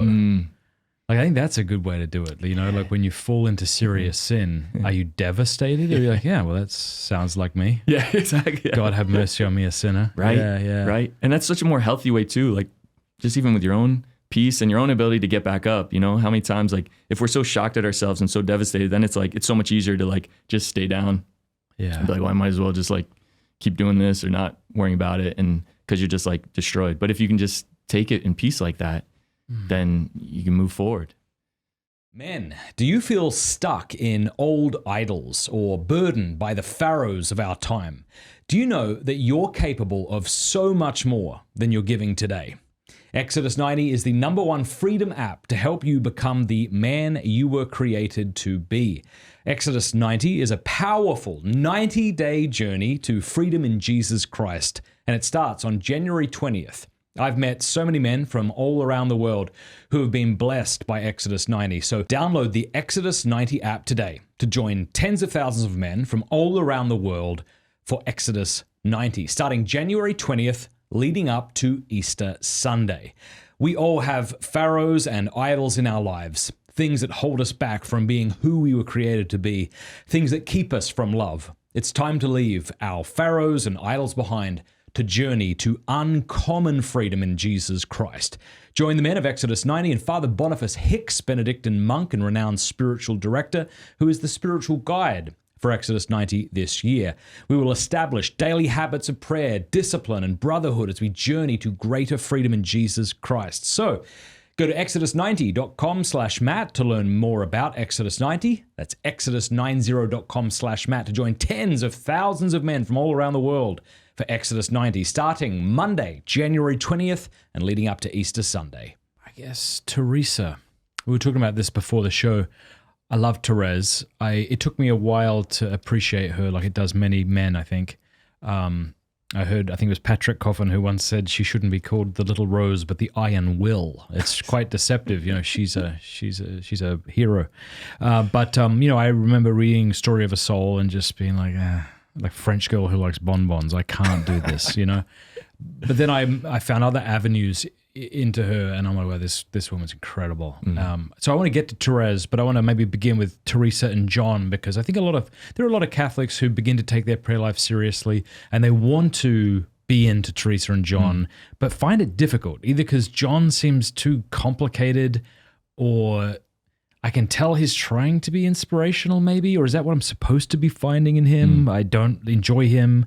And then Teresa seems stern sometimes. Yeah. And I'd rather just go hang out with Thérèse. She seems like she gets me more. So how is maybe you as a friar, how have you gotten to know these different saints and appreciated them for different reasons? Yeah, well, I think I came pretty similar to you. Like I first started with Thérèse, and someone gave it to me on my birthday when early on. I was just turning 20. I just had my conversion, and I was like, what is this? It just didn't seem, there was nothing appealing. I was like reading the Desert Fathers at that time, and these guys are hardcore. Like, what is this? But then reading her, I just like connected with her. I just saw like, no, her experience is so real. And like what she talks about her relationship with God, I want that, and she makes it seem very doable too. Like it's possible. You just have to believe, you trust, you can have it. And so I was really reading her that like, it helped me kind of in so many ways overcome stuff. The confidence to even say like, maybe I could be a priest, maybe God's actually calling me to be a priest. And if I can have that spirit, maybe I could do it. So she was the avenue for me too. Like, and it opened up so many doors to read Thérèse. But same thing, like I first read Teresa, and I just didn't identify her with that much, like The Way of Perfection I read.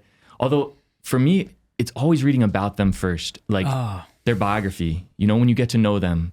And like even the stuff we were talking about with like John, like knowing that about his background and like how compassionate he was on the sick, and like how he's not just like this rigorous guy that's like, you have to like just give up everything and like never enjoy life at all. And that's the only way or something like it's so not him. But you can get that impression sometimes if you go right to his writings, or what people say about him.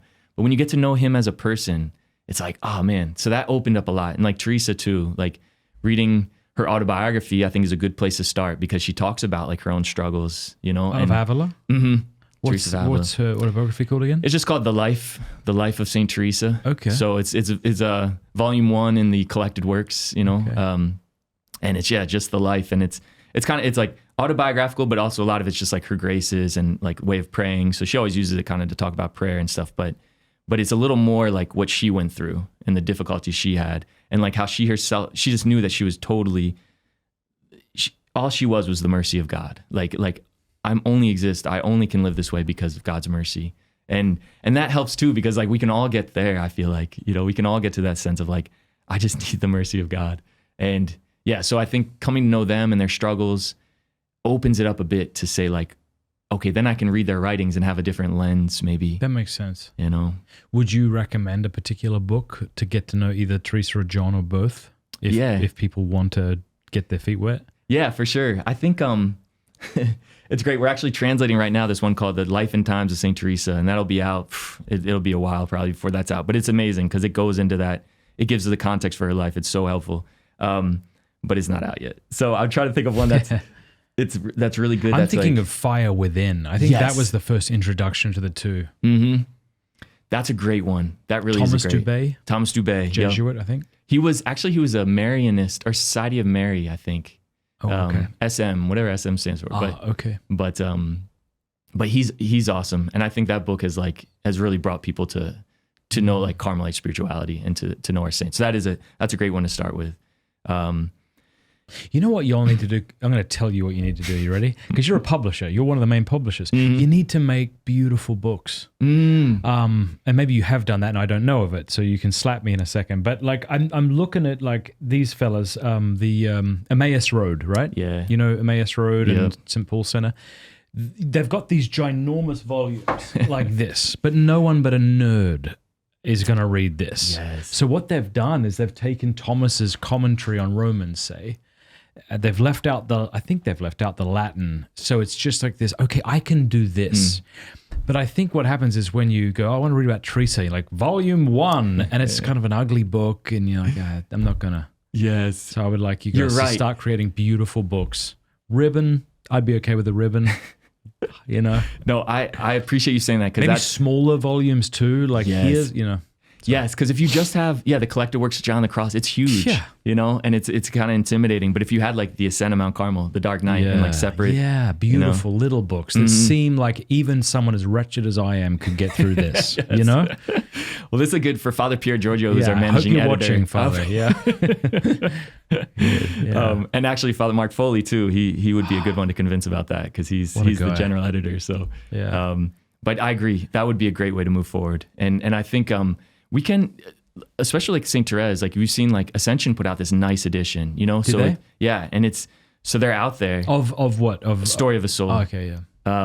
And they're out there, and we can keep, we should go that route. I totally agree with that. I mean, it definitely takes a lot of money, doesn't it, to make things beautiful? Sure. But imagine if you sold them and you sold a scapular with every one of them that you guys made. That's funny you say that. That's funny you say that. Let's see. What is it called? Ascension Press, I guess. Yeah, Ascension Press. I see what they've done here. And Catholic Classics. Father Mike's beautiful face looking at me here. Story of a Soul. God bless them. They're doing some really good work over there. Oh, yeah. Yeah, that's lovely. And it's got the ribbon. Oh, I see. I like a bit of a ribbon. Catholic Classics.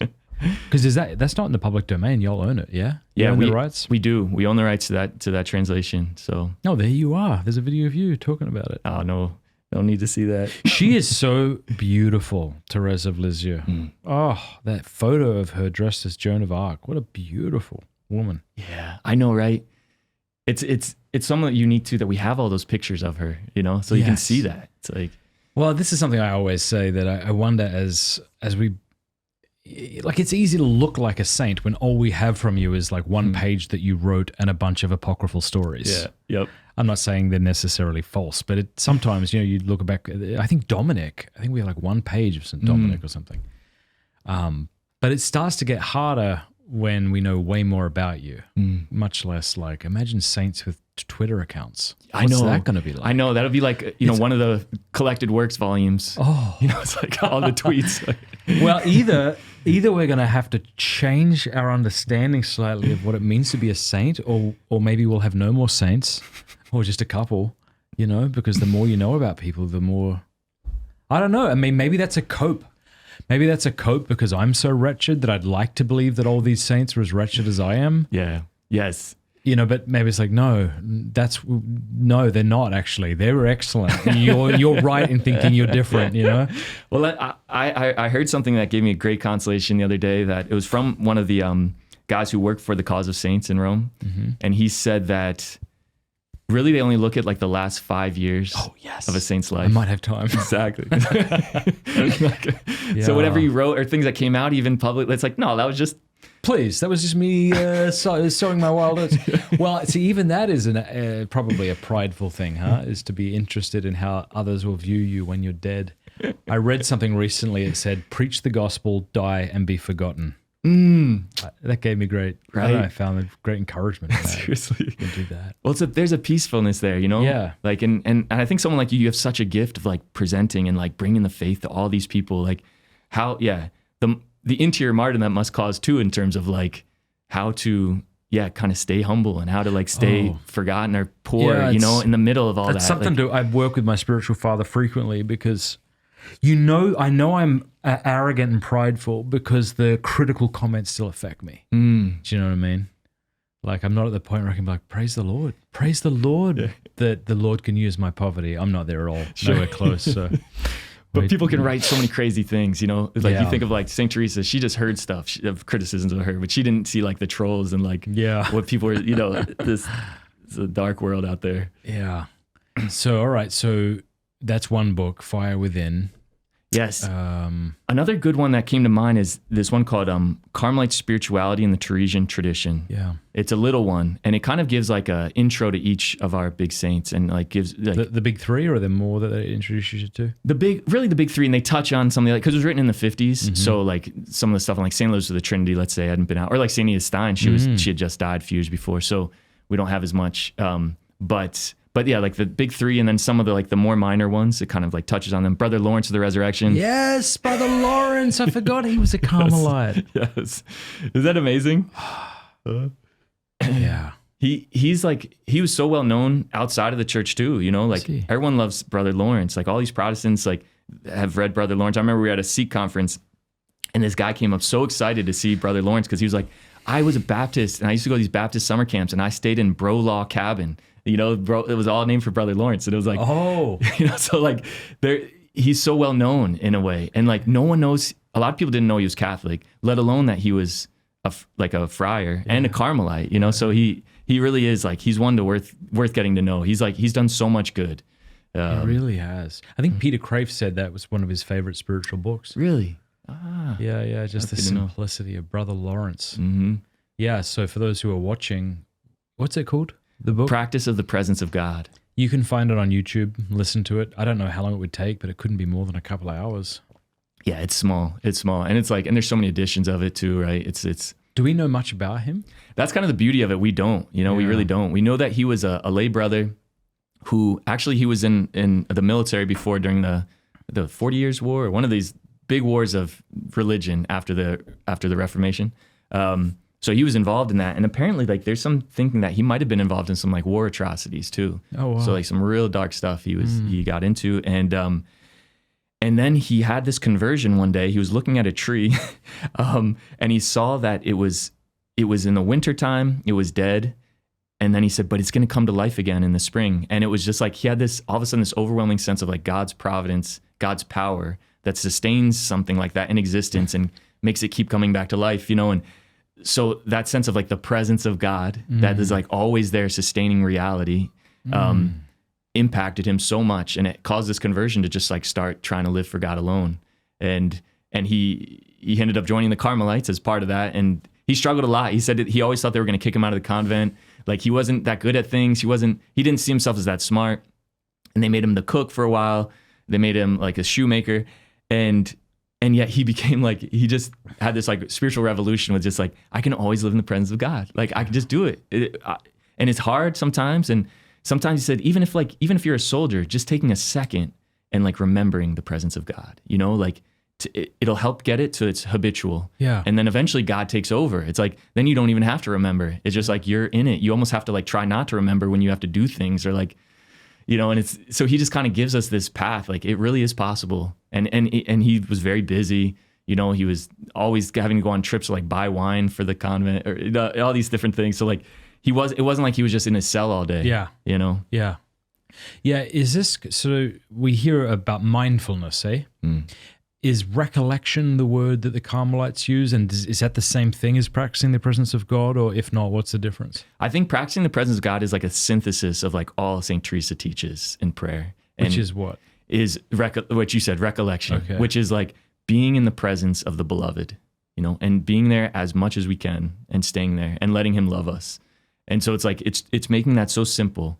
And I think that's maybe the distinction. It's like, when you talk about like mindfulness, like being present, right? That presence is big, but with a presence, you know? Yes, present with a presence. I love that. You know? So yeah, how do you do that? Yeah, it's kind of like asking, how do you breathe? Like, you already know, just do that. But how do you?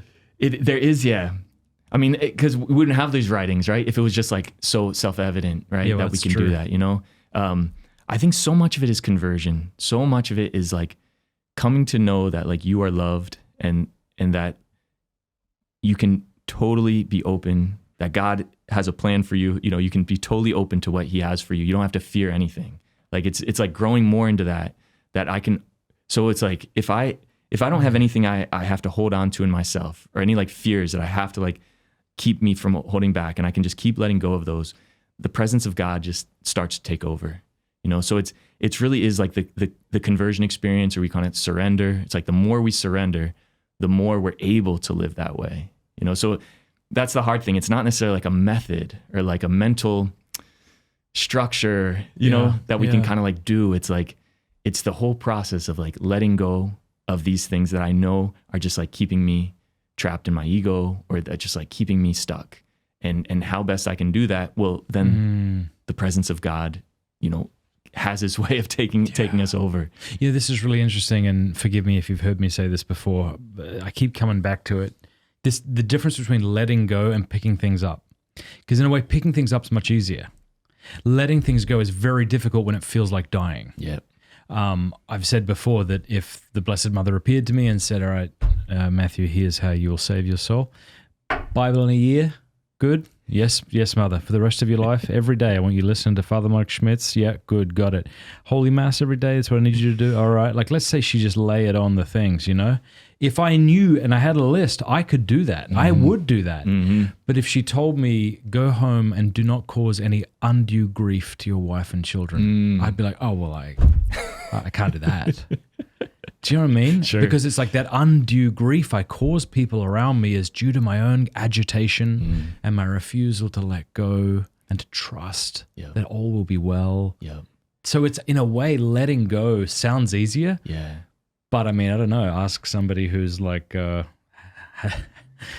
know, let go from a giant limb on a giant tree into a trampoline, or someone will catch you. That's really hard to do, actually, because I'm so afraid things won't be well if I do this. This is all I've got. This branch that you're telling me to let go of, that's literally all I have. Yeah.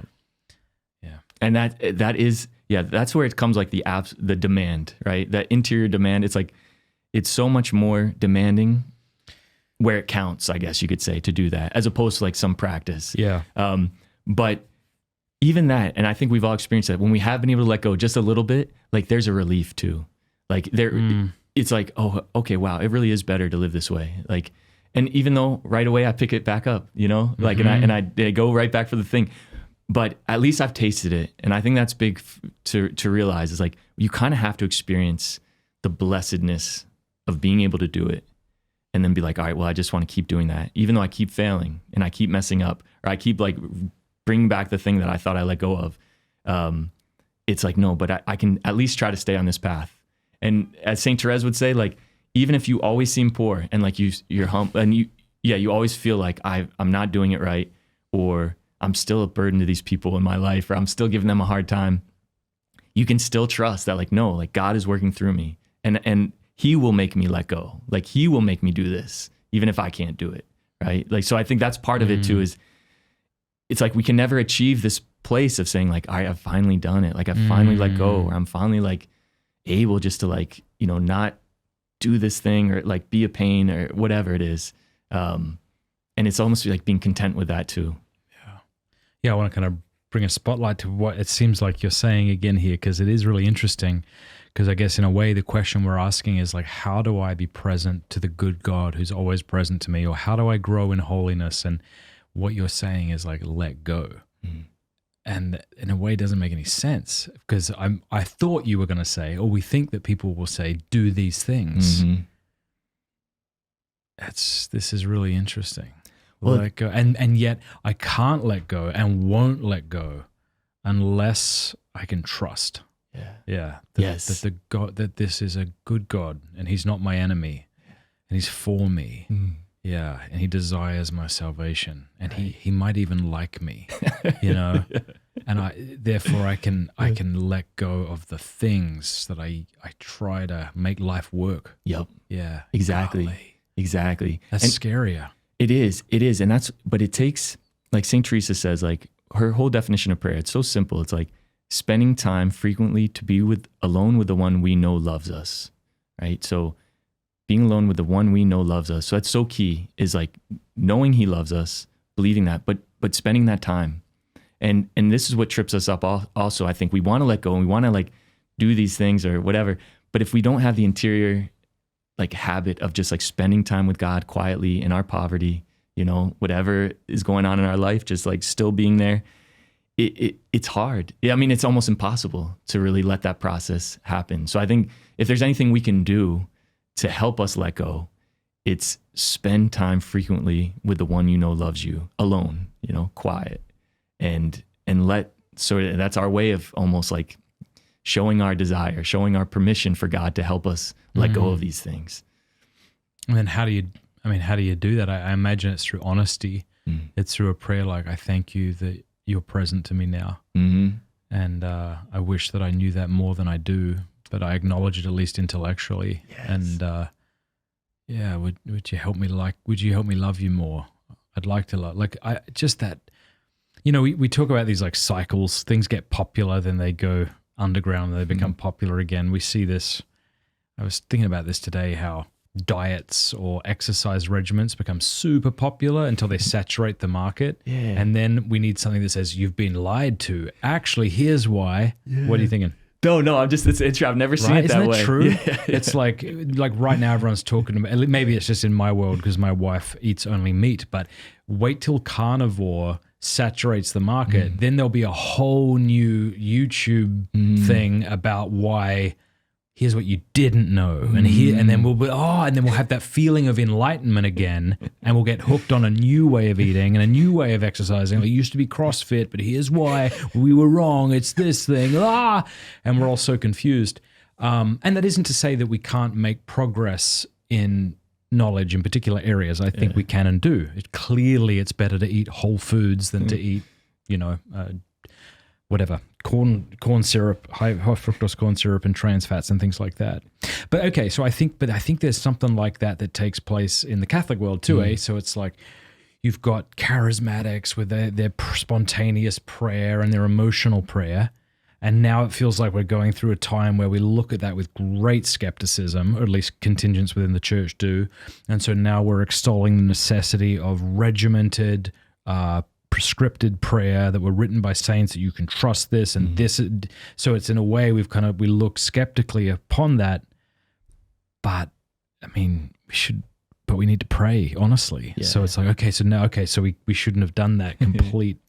Yes, exactly. And it's hard too, because how do you avoid that? You know, it's like, because there is something like almost like natural to that sort of rhythm, but maybe this is where contemplative spirituality can come into, because it's like it's always goes to the core, and we can always do it. It can take different forms, perhaps, or like other things can lead us there, you know, or different ways that we thought were really good, or like, and then maybe we like even our own experience. Like I remember when I used to pray the rosary, like I would have these like great imaginative scenes, you know, and it was awesome. I was like, man, I feels like I'm really connecting with the Lord in this, and and then it's funny, of all things, I watched The Passion of the Christ my first year of college seminary, and it was so beautiful. I love that movie, right? I mean, I watched every Good Friday. I tried to, but it kind of like ruined my rosary imaginations, because the images are so strong. I couldn't like think of anything else anymore. So like anytime I try to imagine, it was just like the Passion of the Christ, and it helped me see like, I guess, how secondary some of that stuff is that I thought was like so important, you know, that I like put myself in the scene, like really experience it and feel these things. And then it's like, wait, but because I have stronger images, now I can't really do that anymore. And it helped me kind of let go of like, okay, well, maybe it's not all about this way of doing things, even though that's good and it helps people. But it kind of helped lead me just to like being kind of poor and just sort of being in front of the Lord and trusting in, you know, that he would give me what I need, and perhaps just like being quiet with him and using little things to help me keep going, you know, because you can't just be like catatonic, you know, but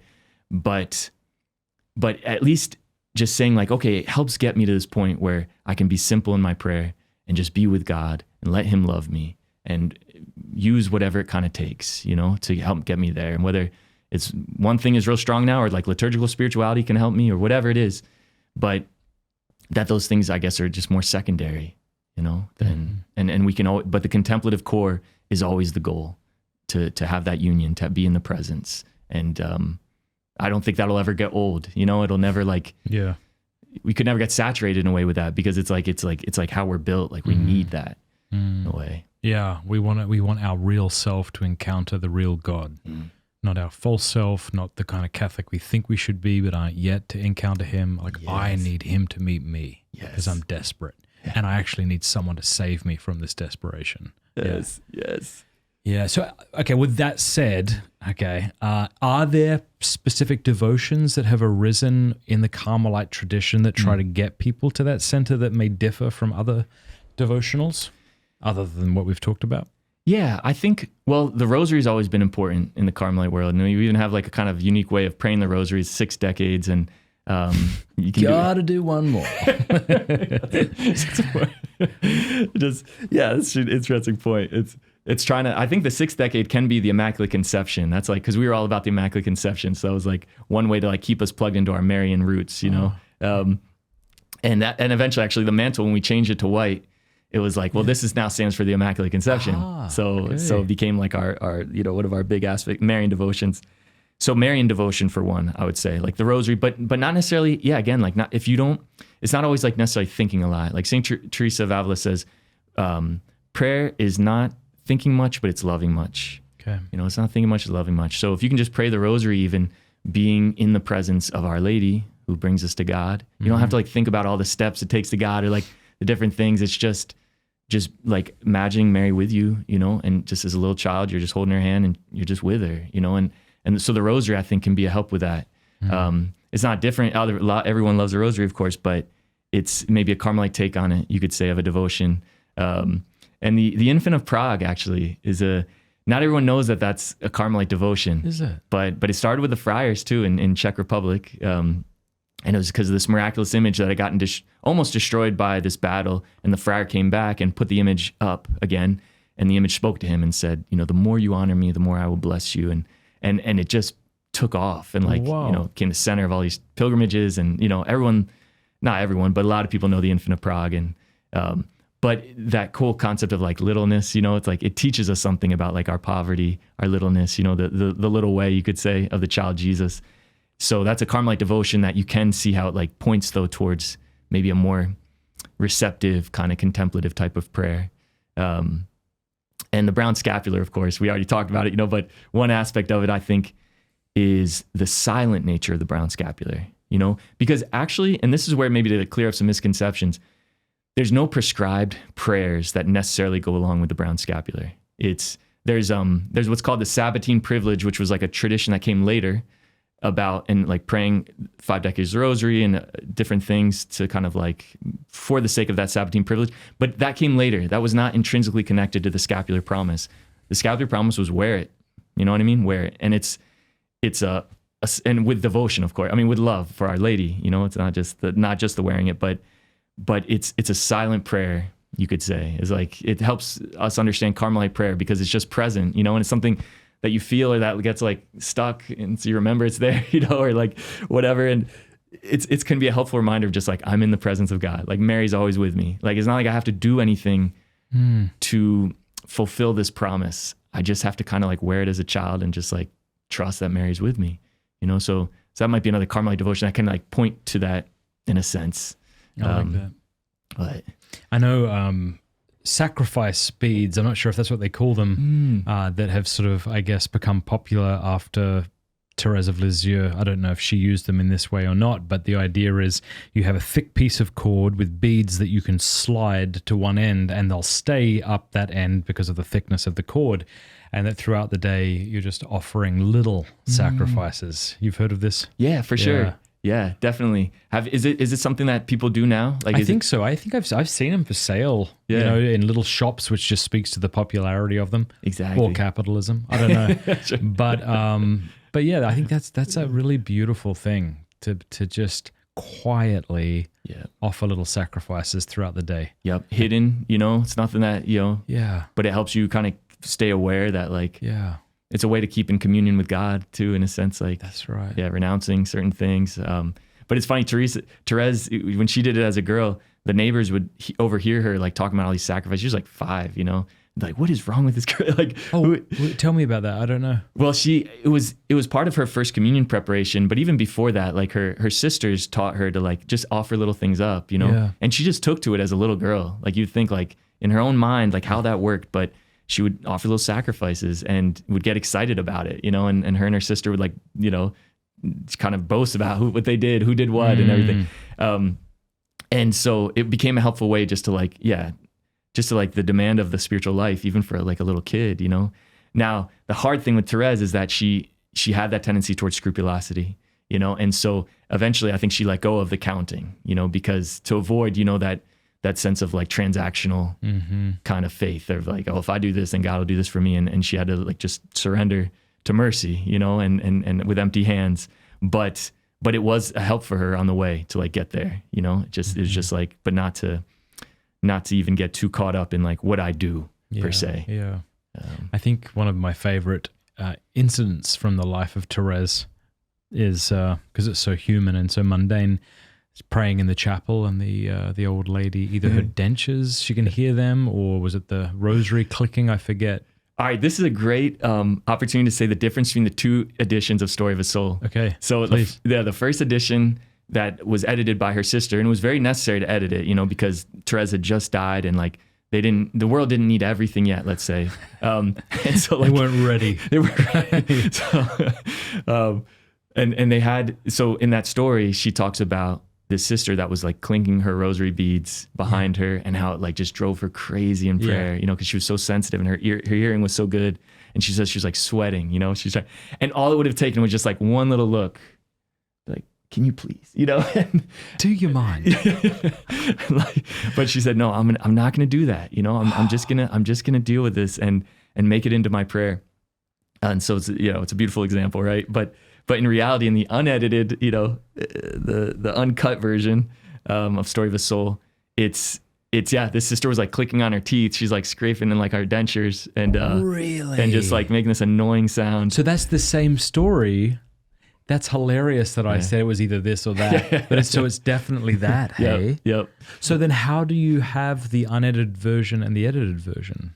Well, so like the edited version started in, right after Thérèse died, so 1898. And again, it did so much good. And the sisters needed they didn't feel the need, some of these like childhood things about like their family and stuff too. And people were still alive that she talked about, And so, and even like the sister in the convent that really annoyed her, like what the? But actually just a quick funny story about that. So part of that was in the edited version about like a sister that she struggled with, but they edited it enough that like you could never know who it was. And that sister that really annoyed Thérèse, like she thought she was her best friend, and she even wrote a little book like after called Story of a Friendship about her and Thérèse, And that was the one that Thérèse couldn't stand? That was one Thérèse couldn't stand. And so like, did she ever learn? Well, so like, I think it was 30 years later, she's like this old nun now. And this priest confessed, because this sister didn't only annoy Thérèse, right? And this priest confessor came in, or the chaplain, and he had some encounter with her that where she frustrated him, and he lost it. And he said, "You were the one. You were the one." Wow. So I was like, so she did learn eventually. Maybe at that point though, she was so humble and just able to take it, But she did learn eventually that she was the one. Wow. But sometimes my wife flosses her teeth in bed, and I hate it so much. I would never say that publicly because, I would lose all credit for that. I would shame her in the process. I would never do a thing like that. But I guess I could try to offer that up. Actually, I could say a similar one at brothers in the monastery sometimes. Like if it's, or this happened in seminary a lot, if you're like brushing your teeth in the morning and they want to say something to you and they're like, while they're brushing their teeth, you know what I mean? And they're like little bits spit out. You know what I mean? It's just like, come on, man. Like, why would you think? I think I was reading this in Imitation of Christ the other day. We always can give a list as long as our arm about the things other people do that annoy us. Mm-hmm. But it rarely occurs to us that we do anything that annoys anybody else. Like we are Jim and Pam in the office, like in our own life. Like we are the normal ones surrounded by crazy people. Yes. But it's like, Lord, help me to see that people have to put up with me. Right. I'm so sorry. Right. That's a good point. I learned that in the novitiate, actually. Yeah. I never saw that as so clear as the novitiate. And that's more crucified. I'd take 1,000 people's annoyances any day over like thinking that I'm the one causing it. Yeah. But yeah, what was it about the novitiate that you saw that? I think, it was just the intensity of it. Cause like all of a sudden, like, and I was an active priest before and like, real busy with the ministry and different things. And I prayed a lot, but it was like, you're just so much going on. Novitiate, all of a sudden it's like, you're on your own a lot. You're with others, like with one or two others who are your classmates a lot. Mm-hmm. And the intensity of the life, like just breeds like a kind of self-knowledge. Breeds, maybe it sounds bad, but it like, 'cause self-knowledge is a good thing, but like, it can be oppressive at times because you just see yourself in a new light, and like you see other people's reactions to you too that you never like noticed before, or like sometimes every once in a while too, like your novice master, he would correct you, but like, and you're like, whoa, I never knew that, because like no one corrects you when you're a diocesan priest, really. Like no one's really. Every once in a while, someone will write like an anonymous letter or something. Yeah. Like you kind of just like whatever. You can anonymously throw it away. Exactly. So, but when it's your novice master saying like, "Look, I see you do this, and like this, it'd be better if you didn't do that or something." It's like, whoa, shoot, like I never knew that, and and then it's like, well, what other things, and yeah. So yeah, it's just the intensity of it, but it's good. I mean, it's good. Was it hard for you being a priest with a bunch of newbies through the novitiate? It was. At first it was, I'd say, I got used to it eventually because like, the guy I was with, he was a great guy. But he could have been in my youth group when I was newly ordained, so it was like, so it was just a different dynamic, and we had very different experiences, but it was one of those graces too of like, I think going back to St. Thérèse where she was just like, or even Teresa, I just learned to love everything about the life in a way, even like the little things like that. So like like having my brother tell me that I didn't do the dishes or something, or like I didn't do it right. It was like, wow, here's such a chance to just like rejoice in this for a moment, and like, wow, here I am in this life that I can like. And he's like, this. No, stop rejoicing. I need you to do the dishes. Let me just take that one as well. It's very annoying. but that's interesting because I do wonder, that is a real gift that we can see how we hurt each other, because, like as a father who gets irritated maybe with my kids, and I show that sometimes, and I, harp on the kids, or I'm like impatient with my wife, or I speak sternly to her, or I do all sorts of things. It's like I'm surrounded by people who see me failing, which is really hard, especially when you yell at them during the rosary. That's fun. But to be able to somehow like accept that, as opposed to like, I don't know.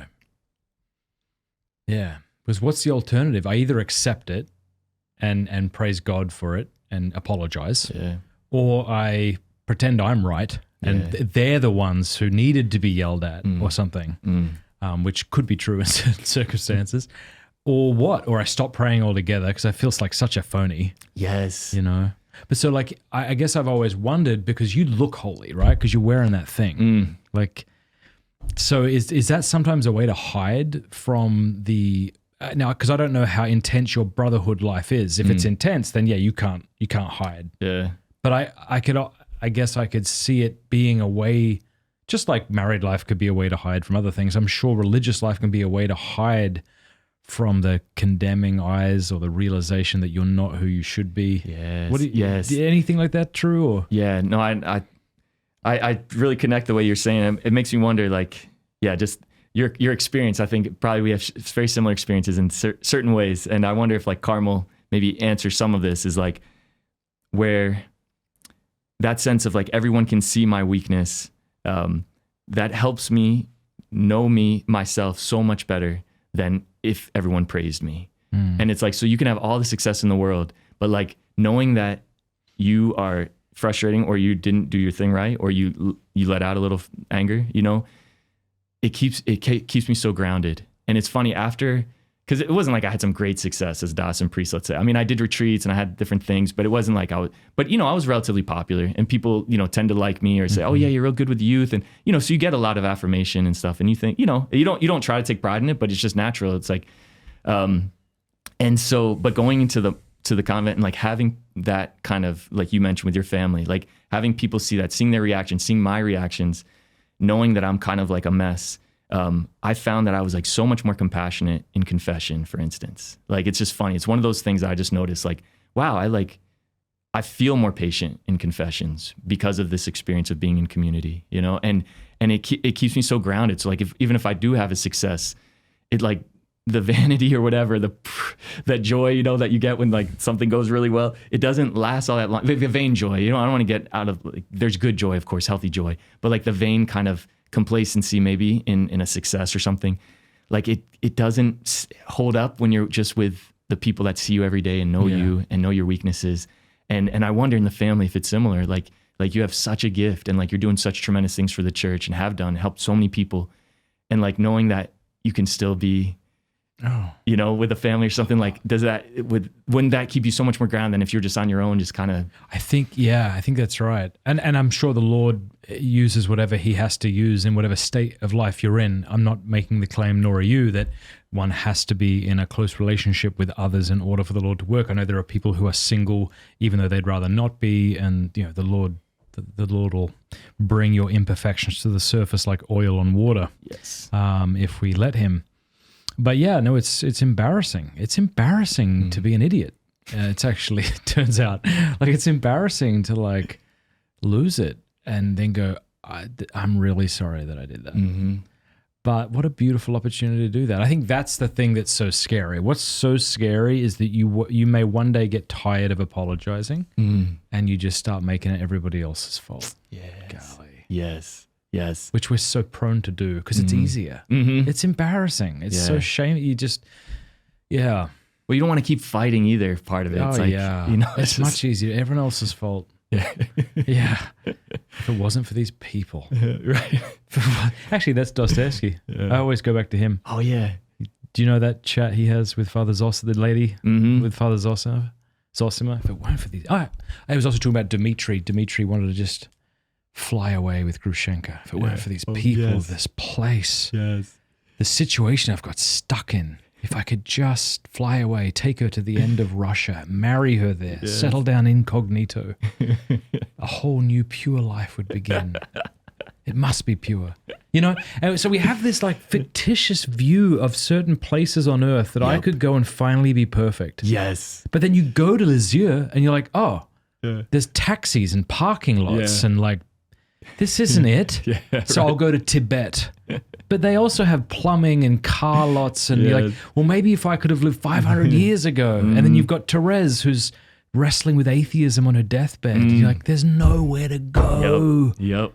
I want to tell you about Hallow, which is the #1 downloaded prayer app in the world. It's outstanding. Hallow.com/MattFradd. Sign up over there right now and you will get the first 3 months for free. That's like a lot of time. You can decide whether it's useful to you or not, whether it's helpful. If you don't like it, you can always quit. Hallow.com/MattFradd. I use it. My family uses it. It's fantastic. There are over 10,000 audio guided prayers, meditations, and music, including my lo-fi. Hallow has been downloaded over 15 million times in 150 different countries. It helps you pray, helps you meditate, helps you sleep better. It helps you build a daily routine and a habit of prayer. There's honestly so much excellent stuff on this app that it's difficult to get through it all. Just go check it out. Hallow.com/MattFradd. The link is in the description below. It even has an entire section for kids. So if you're a parent, you could play little Bible stories to them at night. It'll help them pray. Fantastic. Hallow.com/MattFradd. And then you've got Thérèse who's wrestling with atheism on her deathbed. You're like, there's nowhere to go. Yep. Exactly. Talk about that. Talk about Thérèse on her deathbed and what was edited out and what she actually talked about. Oh, yeah, sure. Well, so the edited version, again, just go back there real quick. So it was up until about 1950, it was the only version of Story of a Soul. But then a couple Carmelites, one especially Blessed Marie Eugene of the Child Jesus, he was Vicar General at the time of the order. He asked her sister, release the whole thing. He knew it was there. He had seen some of it before. And he said, it's time. The world needs like the whole Thérèse, you know, everything. And so he eventually had it so that the 3 manuscripts that she wrote that kind of were edited to combine into Story of a Soul were just released and printed and published. And so people could just see everything that she wrote, you know, in terms of her autobiographical manuscripts. And so they discovered a lot of different things, like a lot of anecdotes. One cool thing is nothing substantial was missing in the old one. Like nothing that like kind of like we didn't discover anything like new about her spirituality, let's say, or like have some like, oh, like we didn't like Thérèse was like crippled before and now we see the whole thing. Like, no, that's the cool thing. Like they retained the whole spirit of Thérèse, but we get anecdotes that help a lot, and different, like, just stories of things. And the temptation against faith is a good example of that. Like we did see it in the old edition, but the new edition, I think, allowed like more of it to be brought out. And like, she gets to this point where she says, like, I can't even write about this because I'm afraid I'm going to make you start doubting the faith, because she had just this, here's a good little girl that all she did was live for heaven, that was like everything to her. All she wanted to do was just be with the Lord, be with her parents again. And then all of a sudden, it's like that's cut off. The moment she knows she's about to die, she has 9 months to live, or I forgot how long at the point, maybe a year and a half to live. It's like everything is cut. Her whole experience of faith, she can't enjoy faith anymore. She can't enjoy the thought of heaven. It doesn't give her strength anymore. It doesn't like give her peace to like keep going through this valley of tears. It's like all of a sudden it looks like she says just this wall, and there's nothing there. And there's a part in Story of a Soul. It sounds like almost like a nihilist or something, where she says like this mocking voice says to me like, rejoice in this heaven that awaits you. When you die, you're going to find not only that it's not there, but the night of nothingness. And she's like, and now I'm afraid I don't want to say more, So it's like she says that. Yeah. In the manuscript. Mm-hmm. Wow. Yep. Manuscript C. And so so that was a real, like, so she, in a way, like, it was in solidarity, with all those people who struggle with faith. And like you said, like, she's in a Carmelite convent, like the perfect place for contemplation and living for God alone. Yeah, and in Catholic France with a holy mother and father. Yes. Yeah, right, with saints, parents that are saints. Yeah. I know. And even her own sisters that are there to like kind of support her, like her blood sisters. She has like 4 blood sisters, or 3 in there. And yet, it doesn't matter. Like, she experiences all the angst of the world, and that's maybe you could say is part of the Carmelite vocation. It's like you are in solidarity with all those who suffer, and all the spiritual ills, especially, that people go through. Like, she took it on, not in this way of like, I'm going to do this for sinners so that therefore like God will be merciful to them. I'm just kidding. But it was like, no, I'm in solidarity with them, and I'm going to pray on behalf of them, but not anymore as like, it's me and them or something, it's like, no, like I'm with them, and I love them, and I'm going to pray for them because I know what they're going through, So in a way it's like, she couldn't escape, but she was able to like use that experience to help so many people, and just to know that she went through that is like, it's always a help for me when I have temptations against faith or things like that. It's like, no, I'm not like a terrible person because I have these temptations. Yeah. It's just how it is, but I have to just deal with it, as Thérèse did. One of my favorite anecdotes, the thing I like to tell everybody, is she's on a deathbed, 24. It's wild. And her sisters say, and you correct me at any point if I'm getting anything wrong, it's no wonder you're so confident of heaven, we don't think you've committed a mortal sin in your life. Yeah. She says, it's not because of my lack of confidence that I go to God. Not because of my lack of sin that I go to God with confidence. Even if I had committed all of the sins imaginable, I would still be this confident because I know too well what to think of his mercy. She says something like, I've seen how he spoke to the woman at the well, etc. Exactly. I would go, my heart bleeding and broken, and in that act of repentance, she says, in the twinkling of an eye, something to the effect of, all of that sin compared to his mercy is like a drop of water flicked into a raging furnace. Right. Thank God. Could it be that good? Yes, exactly. Yeah. It's the good news. It is the good news. And I think it's all the gospel. It's not like it's just some different thing, that it's the gospel. And it's as in I believe in love, right? If it's too good to be true, it is true. Like that, God is the source of that. So we can believe that. We can believe it. And you think all of the sins in the world, what does that mean? There's a lot of crazy, awful, depraved. And, Margaret Mary Alacoque's spiritual father said the same thing. I glorify you in making known how good you are towards sinners, that your mercy prevails over all malice, that no matter how many times we fall or how shamefully or how criminally, and a sinner need never be driven to despair of your pardon. Yes. It is in vain that your enemy and mine. This is why it's so important that we retain the belief in the true fact that we have an enemy and it is not God. Right. Because it's like when you stop talking about the enemy and Satan, it's like you start to look at God perhaps with more suspicion. It's got to be someone's fault that I'm this stupid, There's a good, I don't know if you saw this image I sent. If you get a chance. I love it. All right, nice. Thank you for that. It's the enemy, Thérèse letting her little petals fall. Yeah, what is that? And so for those who aren't looking at this, it's Thérèse of Lisieux dropping petals on a demon and he's burning, which is kind of badass actually. So, but what does that mean exactly? Well, I think it's the demon, what he's afraid of the most is like humble confidence in God's love, in God's mercy. Yeah. And that's what she's come to bring us. She's like the harbinger of that, right? She's the trumpet of the good news. And so the little petals that are the favors that she bestows, like it's to help people have confidence that of just what you said, that no matter what you've done or no matter what you could have done, it's nothing compared to God's mercy, and that his mercy does all. So it's like, so what hurts the evil one the most than those like little petals, right? Of those spiritual graces of trust, of confidence, no matter what, like that undermines everything that the devil wants to do in us. Yeah, I feel like there's this recurring theme throughout this interview that might have to do a lot with Carmelite spirituality. And thinking of the line in the Our Father, fiat voluntas tua, Again, it's about the other. It's about what he's doing. Yeah. It's about my trust in him. Yes. But too often our spirituality can be about what I can do to somehow earn your love. Yeah. Right. And to break free of that is not easy because we're so conditioned towards that. And there's an enemy who has it within his interest that we don't become free of that. It's not just you being unable to let go. There are temptations to not let go. Yep. Yeah? Yep, totally. And especially in the vulnerabilities, like, because we all have certain things too where we're more inclined that way. Yeah. And it's like the enemy knows, and he knows what to push. He knows how to push our buttons. This is what I love about the charismatics, like when they pray, let's say at a big festival or prayer gathering. I love the spontaneous praise because they do two things usually. They tell God who he is, and they tell God who God thinks I am. Nice. That's pretty great. Yeah.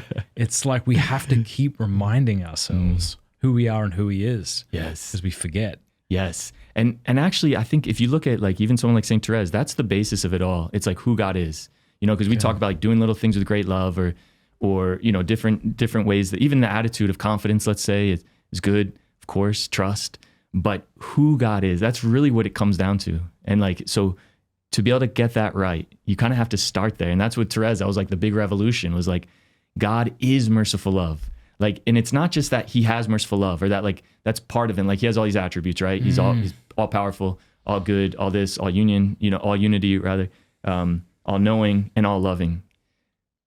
It's like, yes, he is all those things, but merciful love is who he is, like more than anything else, you could say. And like, that is the lens through which I can see every other part about God. Like that's all he wants to do. Like even his justice wants to just pour his mercy out on me because in his justice, he knows my fragility, he knows my weakness. I love that. Right? Yeah, didn't Thérèse say that? Do you want to expand upon that? Because I think that's so helpful. Yeah, definitely. Well, just the milieu of her time, it was like there was a kind of movement of just like proclaiming God's justice, especially after the French Revolution. So much awful stuff had happened, so much sin. And it's like, we need to appease God's justice on behalf of like all these sinners, And so by doing that, it's like, I almost take on his just wrath on myself so that others can be spared, So there's a core of truth in that, right? There's a core of goodness in that, of generosity, of love, but it misses out on God as a loving father, And so Thérèse was surrounded by that milieu. So that idea of justice kind of haunted her in a way because of that, and seeing justice as this way of like God almost like getting at us on the sake of other people who've sinned.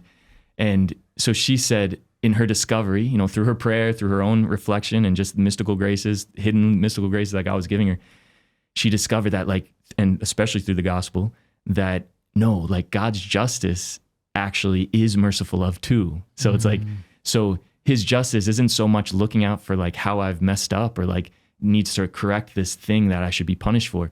His justice sees my weakness and sees how poor I am. Takes it into account. It takes into account. So it's like God's just. Oh, thank goodness. Yes, Therefore, he must take into account how weak I am. And yes. Yeah. And how much I need love. Like he's created me to be this like gaping wound of love or need for love. It's like, so all the more in his justice does he want to fill that and pour himself out into my life because I'm like pure need. Are there certain things that people think about Thérèse that bother you? or the way they interact in prayer, or I guess two things come to mind. One is that you've got this real solid woman with a solid spirituality that gets romanticized and to the point where it's a bit sickly. And then also, I don't know what you think about people who are always praying to get roses and things like this. No, for sure. I think you've hit a good spot in me, because it's tough sometimes with Thérèse, because a lot of people haven't read her, let's say. Like they don't really know much about her, but they just see her as like a kind of devotional object, and one who obtains graces.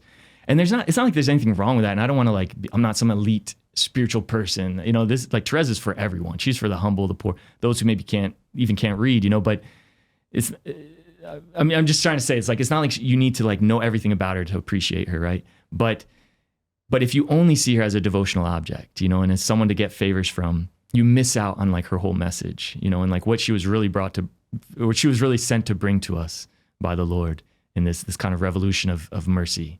And so that sometimes annoys me, is when it's just like Teresa is a miracle worker and that's it, and whatever. So I don't see that as much now. I think maybe in the past that was maybe a little more, but I do sometimes run into that. The other hard thing I think is just the way she's portrayed in like media at times, or like just different ways that it kind of gives that image that backs up that stereotype of her as like kind of just like real sweet and almost like too much, not for young men, let's say, or something like that. That would like turn young men off when that's so not her. Like when you actually read her, it's like, no, like you can totally connect with it, like But so I think that the last thing would be only focusing on what we do, because some people, it's like Thérèse, little things with great love. And actually, she never said that. That was Mother Teresa, which is a great thing to say, and it's a great way to live one's life. Yep. But it doesn't get to the bottom of like who God is and our total need for God's mercy. It can become just like me seeing like, okay, I just do little things with great love, and then that's the path. I'm following Thérèse. When like Thérèse is so much more about like the total confidence in God and what He's going to do in your life. In who God is. That. So that, I guess, yes, that sometimes annoys me, is when people put too much emphasis on that. Yeah. All right. We're going to take some questions from our supporters. If you are watching right now, please consider supporting us over at mattfradd.locals.com. When you become an annual supporter, we will send you a free Pints with Aquinas beer stein. You'll get access to our exclusive videos. You'll get these interviews a week before they hit YouTube, and you'll also be supporting all the work that we do. So big thanks. Nice. And you'll also get to ask our guests questions. So speaking of which, Francesco Borgogni, says, how to draw the line between true and good devotion and superstition. For example, do you think there is a risk treating the scapular as an amulet rather than a sacramental? That's a good question. I think that's come up a lot, because people have a sense of like that promise, right? If you wear this, you won't suffer eternal fire, you'll be saved. And so it's like, okay, well, all I have to do is wear it, and that's it. And so I guess there is a possibility maybe of seeing it that way, is like, it's only this wearing this thing that somehow does something magic to me and like protects me, So I guess that is a danger. I haven't come across that too much there's a lot of, that's a good point. So there's a lot of ink spilled on that, though, I have to say, and they always like, every time you hear something about scapular, it's like, but it's not superstitious. Like you always have to like condition. I don't go that route, honestly. Yeah. Because I think a lot of simple people love the promise, and maybe they don't know everything about it, and they're wearing it with devotion. Maybe they don't, but it's a good way to enter into a relationship with Our Lady, So even if you could say there's some superstition, or I don't know what, I'm not afraid of that. I don't think that's a huge danger right now. But that's kind of like when people talk about how people overemphasize the devil. That can be true. But if you're talking about like modern secular society, like, yeah, we can worry about that later. Right now, that doesn't seem to be the issue. Mm-hmm. Right. Michael says, how would you contrast Carmelite spirituality with other monastic orders and traditions like the Basilian, Byzantine, Benedictine? That's a great question. I think part of the distinction with Carmelite spirituality is that we started as hermits. And I guess you could say all monastic spirituality started with the Desert Fathers and St. Anthony of the Desert. So in some ways it has its origin there. But a lot of like Benedictine spirituality, Basilian, Byzantine, or like the monks of St. Basil and things, were always kind of living in community and had like a rich liturgical life, and that was, forged their spirituality in a lot of ways. Whereas Carmelites, because of our eremitical origins and we were hermits, there's, I think, a lot more emphasis on the personal relationship with God and the transformation that God does on the individual person. Even though we live in community, community shapes us, that sense of like personal union with God, I think, takes on more weight in a way, and is emphasized more because of that we were hermits, and that's sort of the hermit path. Now, always it's for the sake of the church. So I don't want to give the impression that it's like only for me to be holy. Like St. Teresa has a great thing in Way of Perfection. She's like, if all of your fasts, all your prayers, all of the things you're striving for union with God are not for the sake of like the church's ministers and for, bringing all the at the time, the heretics that had left the church back in and helping, then they're for nothing, So it's always like pointed towards the church too. It's like, it's so personal, and it's my union with God, but it's for the sake of the church, So maybe that's one distinction because of our eremitical origins, I could say, with Benedictine. But there's so much in common, a lot, because of the Desert Father tradition. I think there's a lot in common with all monastic kind of traditions. And I've heard a Carmelite monk say that there's, your history is from the East. Y'all were born and raised in the East. So in what ways do you see similarities with maybe your spirituality with the Byzantine monks, or anything to say about that? Yeah, exactly. I think the emphasis on the Holy Spirit is one that I think is cool that you see, especially in like St. Basil, right? Or Basil. I never know. Is it Basil or Basil? All right. I don't either. Augustine, Carnegie. I don't know. All right, good. I say Basil. Basil. Okay, cool. Well, same with St. Basil, the pneumatological, here's one of these little words, pneumatological focus on the Holy Spirit. You see that a lot in the divinization that's very present in the Eastern Fathers, is very present in the Carmelite tradition that you don't always see in other Western traditions as much. I think St. John of the Cross really brings that out. Like he doesn't use the word divinization, but that's transformation, becoming union with the beloved. It's the same. He calls it, we become God by participation. Does he use the analogy with the log on fire? Yes. Do you want to tell us about that? Yeah, it's a great image and it's always like relevant, I feel like, because it's so simple. It's like, so when we start opening ourselves to spiritual life, we're like, a wet log, basically, he says. And like this wet log, when the flame first enters this wet log, like it does a lot of damage in a way. Like, because the wet log seemed pretty good. Like it was probably a good color, and it was heavy and just sitting there. It was fine. It was doing what it's supposed to do. But then when the flame enters, like all of a sudden, like it starts crackling, making all this noise. Bugs come out. Yes, exactly. Yeah. Actually, that's a good addition. I don't think John wrote that, but that's a great. That was from Father Ken Barker. He wrote a book called, I'm going to look it up so I can tell people to go get it. He is the founder of the Companions of the Cross in Australia. I want to make sure I get this book right. I had him on the show once. He's one of my favorite people. He's such a good and beautiful man. Anyway, I'll when I think of Becoming Fire, maybe? Yeah, Becoming Fire. I would recommend this book. But he uses the analogy from John, but he talks about that. The bugs come out. So I don't want to take credit, but continue. No, it's a great image. And like, so, and then he says it starts smelling too. It's like stinky, the smoke. It's like not good smoke. And it gets a lot like darker and blacker, the carbon, so it looks like things are going wrong. It looks like I'm going backwards and like nothing good is happening. Yeah, that's a good point.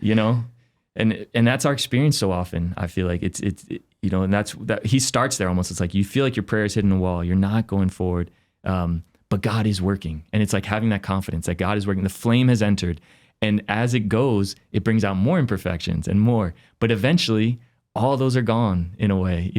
At least in terms of all the things that are holding back union. Maybe you still feel imperfect, you see imperfect, but the things that are actually holding you back from union with God is purified, and the flame becomes so, it just engulfs the log so much that it becomes one. Yeah, there's you can't no difference. tell where the fire and the log end and begin. Exactly. Yeah. Exactly. So it's like, and not to say, obviously there's a difference ontologically, but you're so immersed, participation, right, is really the doctrine.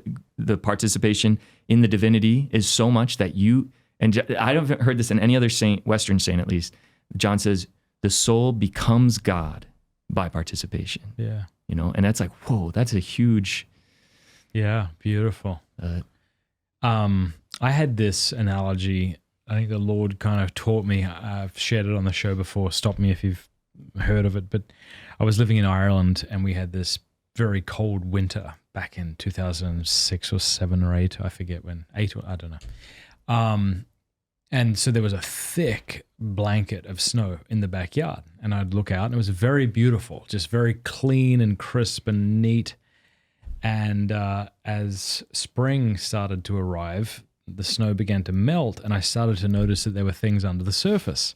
So the first thing I saw was like the handle of a tricycle that was laying sideways. I'm like, oh, there's a bloody tricycle out there. And then there's a soccer ball over there, you know, there's a carton of cigarettes maybe, or, you know, by the time the snow had melted, it was filthy and it was not at all like I had hoped. And I think something like that, as you come into relationship with God, and I'm kind of stealing from Lewis here a bit, but it's like, you're like, I'm doing pretty good. Yeah. I am doing pretty well. Got a couple of things. Sure. Who doesn't?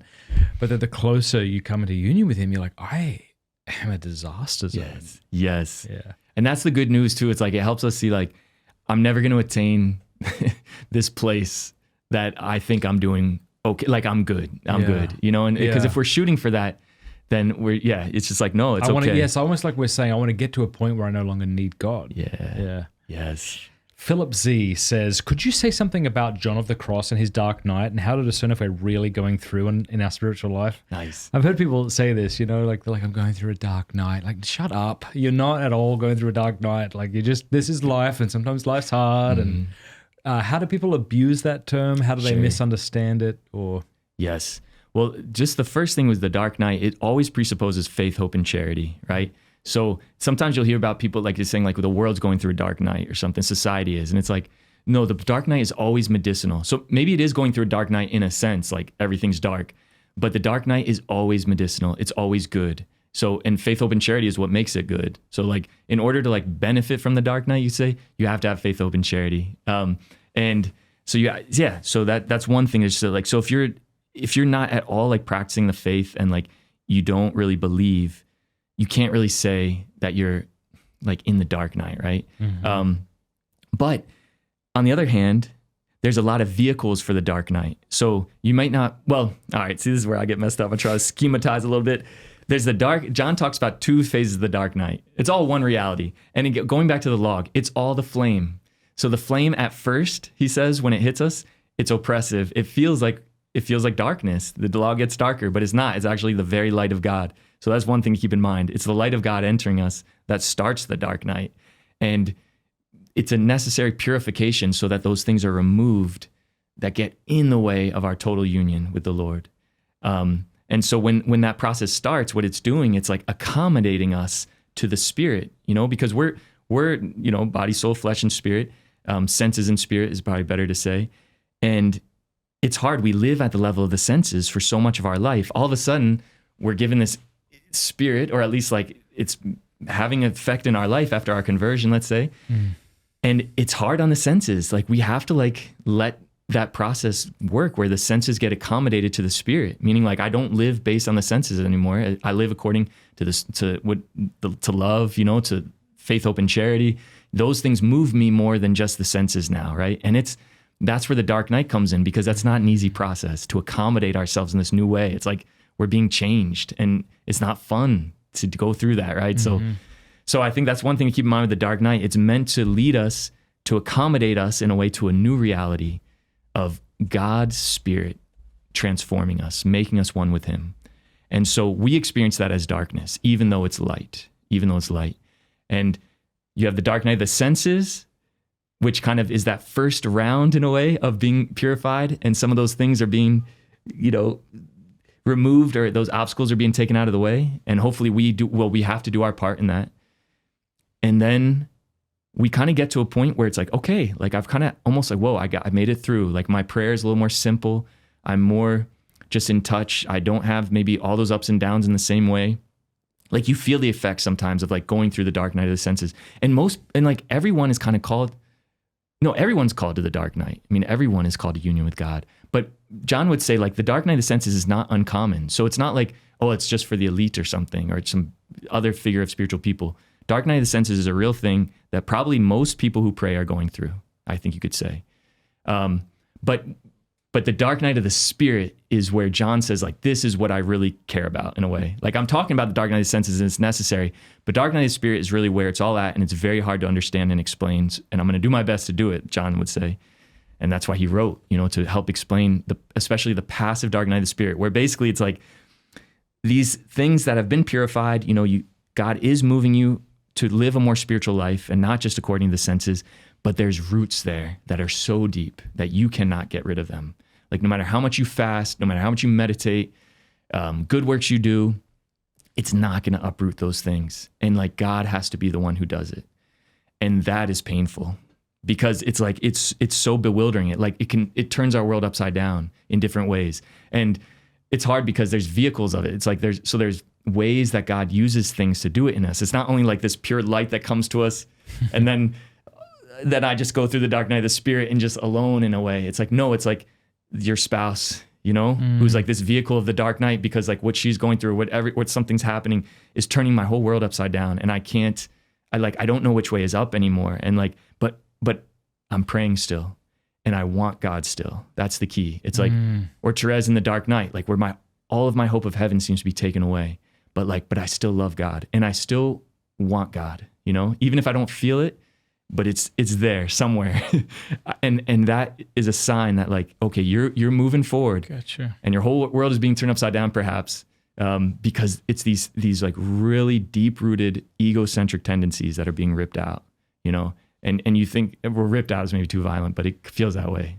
So I think a family is probably a great place to experience the dark night, because it forces you to not have those egocentric tendencies, or the community life, or life as a single person trying to love and trying to like maybe deal with the loneliness at times they experience, whatever it is, or family or friends that are giving them difficulties. Like, there's vehicles, I guess you could say, of the dark night of the spirit, where it's things that you don't control, but God, you have to trust that God is using those things to root out those egocentric tendencies. So like the final obstacles are removed so that God can just rush in and just totally take over. As St. Therese's sister told her, you're possessed by the good God like the wicked are possessed by the demon, and so it's like that is what God wants to do, just like totally possess us. And the dark night is like the only way to do it. And John says, if you knew how good the dark night was, all you would do is pray to enter into it. Wow. Because without it, we can't reach our goal. Wow, that's probably the best explanation I've ever heard. Thank you for sharing that. Yeah, so it's not the dark night of sin, right, where I abandon the path of reality and my life becomes increasingly chaotic because I'm involved in irrationality. It's, obviously not that. So it's the opposite of that. So it's God going to work on you, but you're still loving him somehow without sensible feelings. Mm-hmm. And often even the concept of God could be even difficult at certain moments in that, but you still love him, still want him. Wow. Okay. Thank you. Let's see. Catholic Viking says, I know I have a lot of excuses. That's his real name, actually. His mother. No. I know I have a lot of excuses on why I'm so busy, but I want a more contemplative life. Mm. What is one prayer or one way to pray that can help this that is quick enough, I will fit it in my day, but long enough to challenge me besides the rosary, already trying to do it daily, but usually during my drive to work? What a beautiful, honest question. Exactly. The fact that he's able to express himself so vulnerable is a sign that he's probably there. Exactly. And that's a good first way, is just the desire, like the desire for that already is a huge part of the journey, because without that desire, we can't do it. We can't move forward. So wanting that and being very realistic about it too. And I think even asking God, like, please, or Our Lady, please give me the prayer life that I need, is one thing. It's just like recognize, like, I can't do this on my own, and it's really hard for me to like know how to fit this in. I have all these other responsibilities. So please show me how I can do this. And so I think that's another way, is just like really acknowledging your dependence on God, even to be able to start praying in that kind of helpful way. And then trying to just make a commitment and stick to it, you know, and this is where it gets in of like the nitty gritty of like, I will give 15 minutes a day to like look over the scriptures, or like maybe just take the mass reading. I always like the mass readings. I still use those to pray all the time, just like, because they're just nice little nuggets, you know, using that to help quiet me, you know, and to help just like center me on God, and wherever I'm at, I can just like keep going back by like reading a little bit. And then just like kind of, so like Lectio Divina is a great way to start, I think, honestly, for me at least, that's a great way. But just sticking to that commitment as best you can, and doing it first thing in the morning often is like the only way, you know. And some people aren't morning people, and that's okay. And if you can do it at night or something, that's fine. But if you're super busy, it's really hard when you have to like do it at night, you know. So I think that's another thing, is just trying to, and do something reasonable that you can do. 10 minutes, 15 minutes even, I think is a good place to start. And of just like kind of more quiet personal prayer, where you're at least giving that space for God to work and to speak to you. And it's not just you just doing something for 15 minutes. I'm going to scandalize everybody here by telling them that one of my teachers of the spiritual life would be a Protestant, John Eldridge. Oh, nice. And he has this app, I think it's called the 1 Minute Pause app or something like that. And you can choose between 1, 5, 10 minutes. And certainly this isn't uniquely Protestant at all, of course, but he invites you to just surrender everyone and everything to Christ. And just the pausing to do that, it shows you how much you're carrying, maybe through things that you've been doing or seeing, the interactions you've had that rubs you the wrong way that you haven't even paused long enough to think about. And just the 1 minute where you surrender everything, like I release it to you, the conversations I had, the people that are bothering me, this situation that's causing me anxiety. Like, I know in a minute from now, because I'm an idiot, I'll pick it all back up from your beautiful arms, Jesus. I know that, you know that. Let's just, whatever. For this 1 minute, I surrender everything and everyone to you. I find that really beautiful. That is really cool. Actually, I needed to hear that, because that sometimes is more demanding than even like sitting down for like this planned prayer. It's just like stopping what you're doing for a minute and like doing that. Yeah, he suggests thinking of doing it between your main activities. So like you drive the car, you park in the driveway, you're about to get out, just take 1 minute. Yes. Just 1 minute. Yeah. And just give everything and everyone to Jesus. Wow. Yeah. That's now, awesome. I wish I could say I was faithful to that, but when I do it, I'm like, this is it. Right. Yeah. That's cool. I'm gonna really actually try to put that into practice. And I think that's a great way of looking at practically Brother Lawrence too. You know, that's a great way to kind of live that path. So, and even if you don't have that chunk of time, if you could keep doing that throughout the day, wow, that'd be powerful. Yeah. Yeah. How many Carmelite orders are there? 2 mainly? There's two, multiple. There's 2 main orders. So you have the Discalced branch and the Ancient Order of Carmelites, or the O-Carms. Yep. They're the 2 main branches, but then there's a lot of congregations that have been like aggregated to either one of those branches, and that kind of live their own life and, you know, have their own autonomy.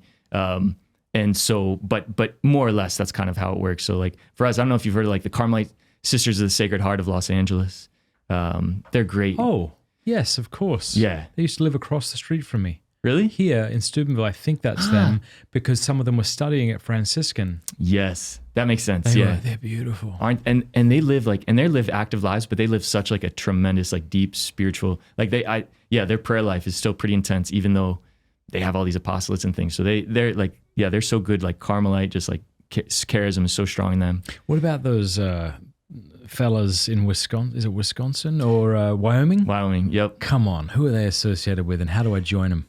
This is where I have to pray the Holy Spirit how to say anything. Okay. No, they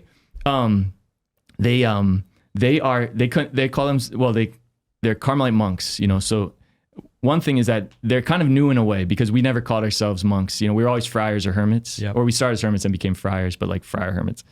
But they have, you know, embraced the monastic, but kind of cloistered life, I guess you could say, is the plan, as far as I know. And I don't want to misrepresent them, but that they live like, you know, as kind of almost like male nuns in a way, like in terms of the Carmelite charism, you know, because they want to live the cloistered existence, and kind of have that, but of course with that deep spirituality, deep contemplative life. So I think they model their lives more in that way. So are they affiliated with the OCARMs or the? They're not. No, they're okay. not.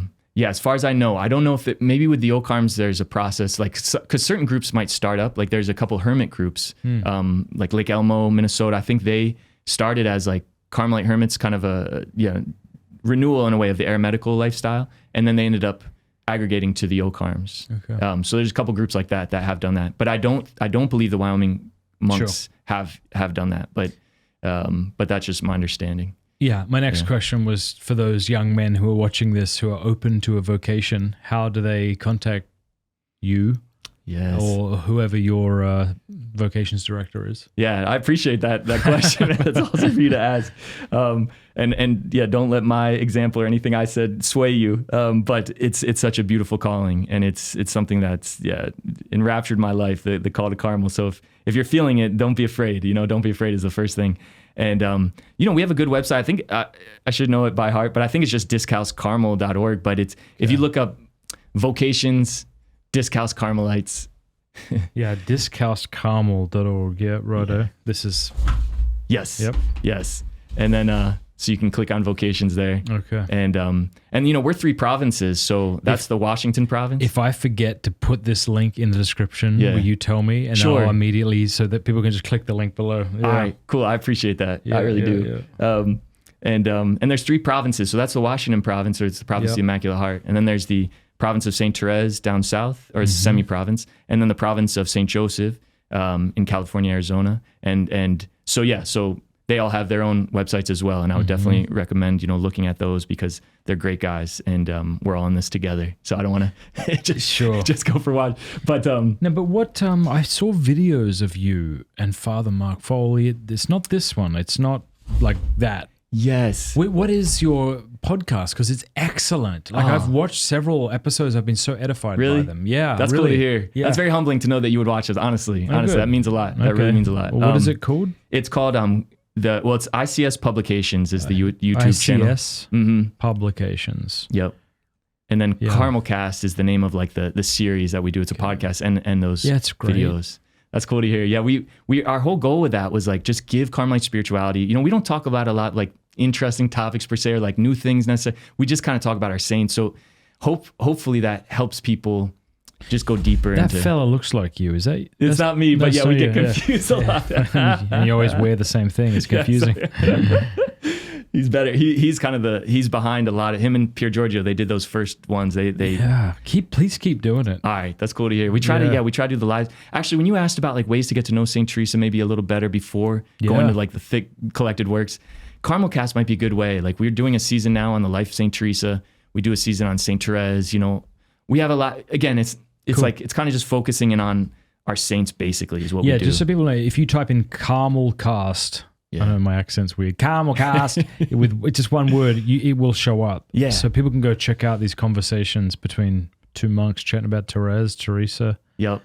And the one with Father Mark Foley like went viral. It's pretty wild. For us, like it got like 150,000 views. That's awesome. And it's a 50-minute video with this older friar about difficulties in prayer. You know what I mean? And it's like, it just shows like, he's unreal. Yes. I love that guy. And can I tell you a funny story about with him? So I guess you had contacted him some time back about being on Pints with Aquinas. Yeah. But he's not, he's older guy, he's not necessarily like on the internet scheme too much, so he doesn't know a lot about what's going on. So he thought, oh, that's nice. Like, but he was like busy or something. And he's like, well, maybe some other time or something. I forget how he responded, but I don't know. But then the younger friars, those guys heard Pints with Aquinas, just, what did you tell them? And they were like, do you know what you've done? Like, it was like this. Do you know what you've done? Sounds good. Dumb and Dumber reference. That's wrong. But it's the only way I can express it. It's the only. And so he right away was like, oh, and then now he's watching Pints with Aquinas. He loves it. He loves it. And he wants to be on now. I would be so honored, So please get him on. You know what's cool about Father? I'm going to say something that might sound a little insulting, and I hope it isn't taken that way, but there's something about people who are just exactly themselves. Like, they don't even look like they're trying. Do you know what I mean? Like, you could try a bit more. Like there's, and I see that in Dr. Bob Schutz, who I love, and I see that maybe in Peter Kraft, and I see who just like, they don't seem terribly interested in like winning over anybody. Like, hey, there's none of that. It's just, hi. But it's so authentic that you're like, oh. Yes. Because YouTube, so much of YouTube is, hey guys, it's so much of that crap. It's exhausting. So I just loved how down to earth and beautiful that man was. So, yeah, that's awesome to hear. And I coincide, even living with him for a little bit. He is that way. And like a lot of our older friars are that way. It's like, for us, it's a good example. They're just like totally who they are, and they're cool with that. And it's union with God in a lot of ways. So good stuff. Anything else you wanted to touch on before we wrap up? Anything you need to shill? I don't know. No, I appreciate so much what you've just, been able to share. And I honestly, it's just such an honor, like, to be in here, to be able to share this stuff with you. And like, thank you for your interest, and for all those who watch this, that God really is calling you to that intimacy, and that union, and just to not be afraid of it, because it's the best thing that can happen to us. So I just appreciate that we can be here talking about that. Yeah, it's awesome. It's been real fun. So thanks so much. Cool. All good? Yep.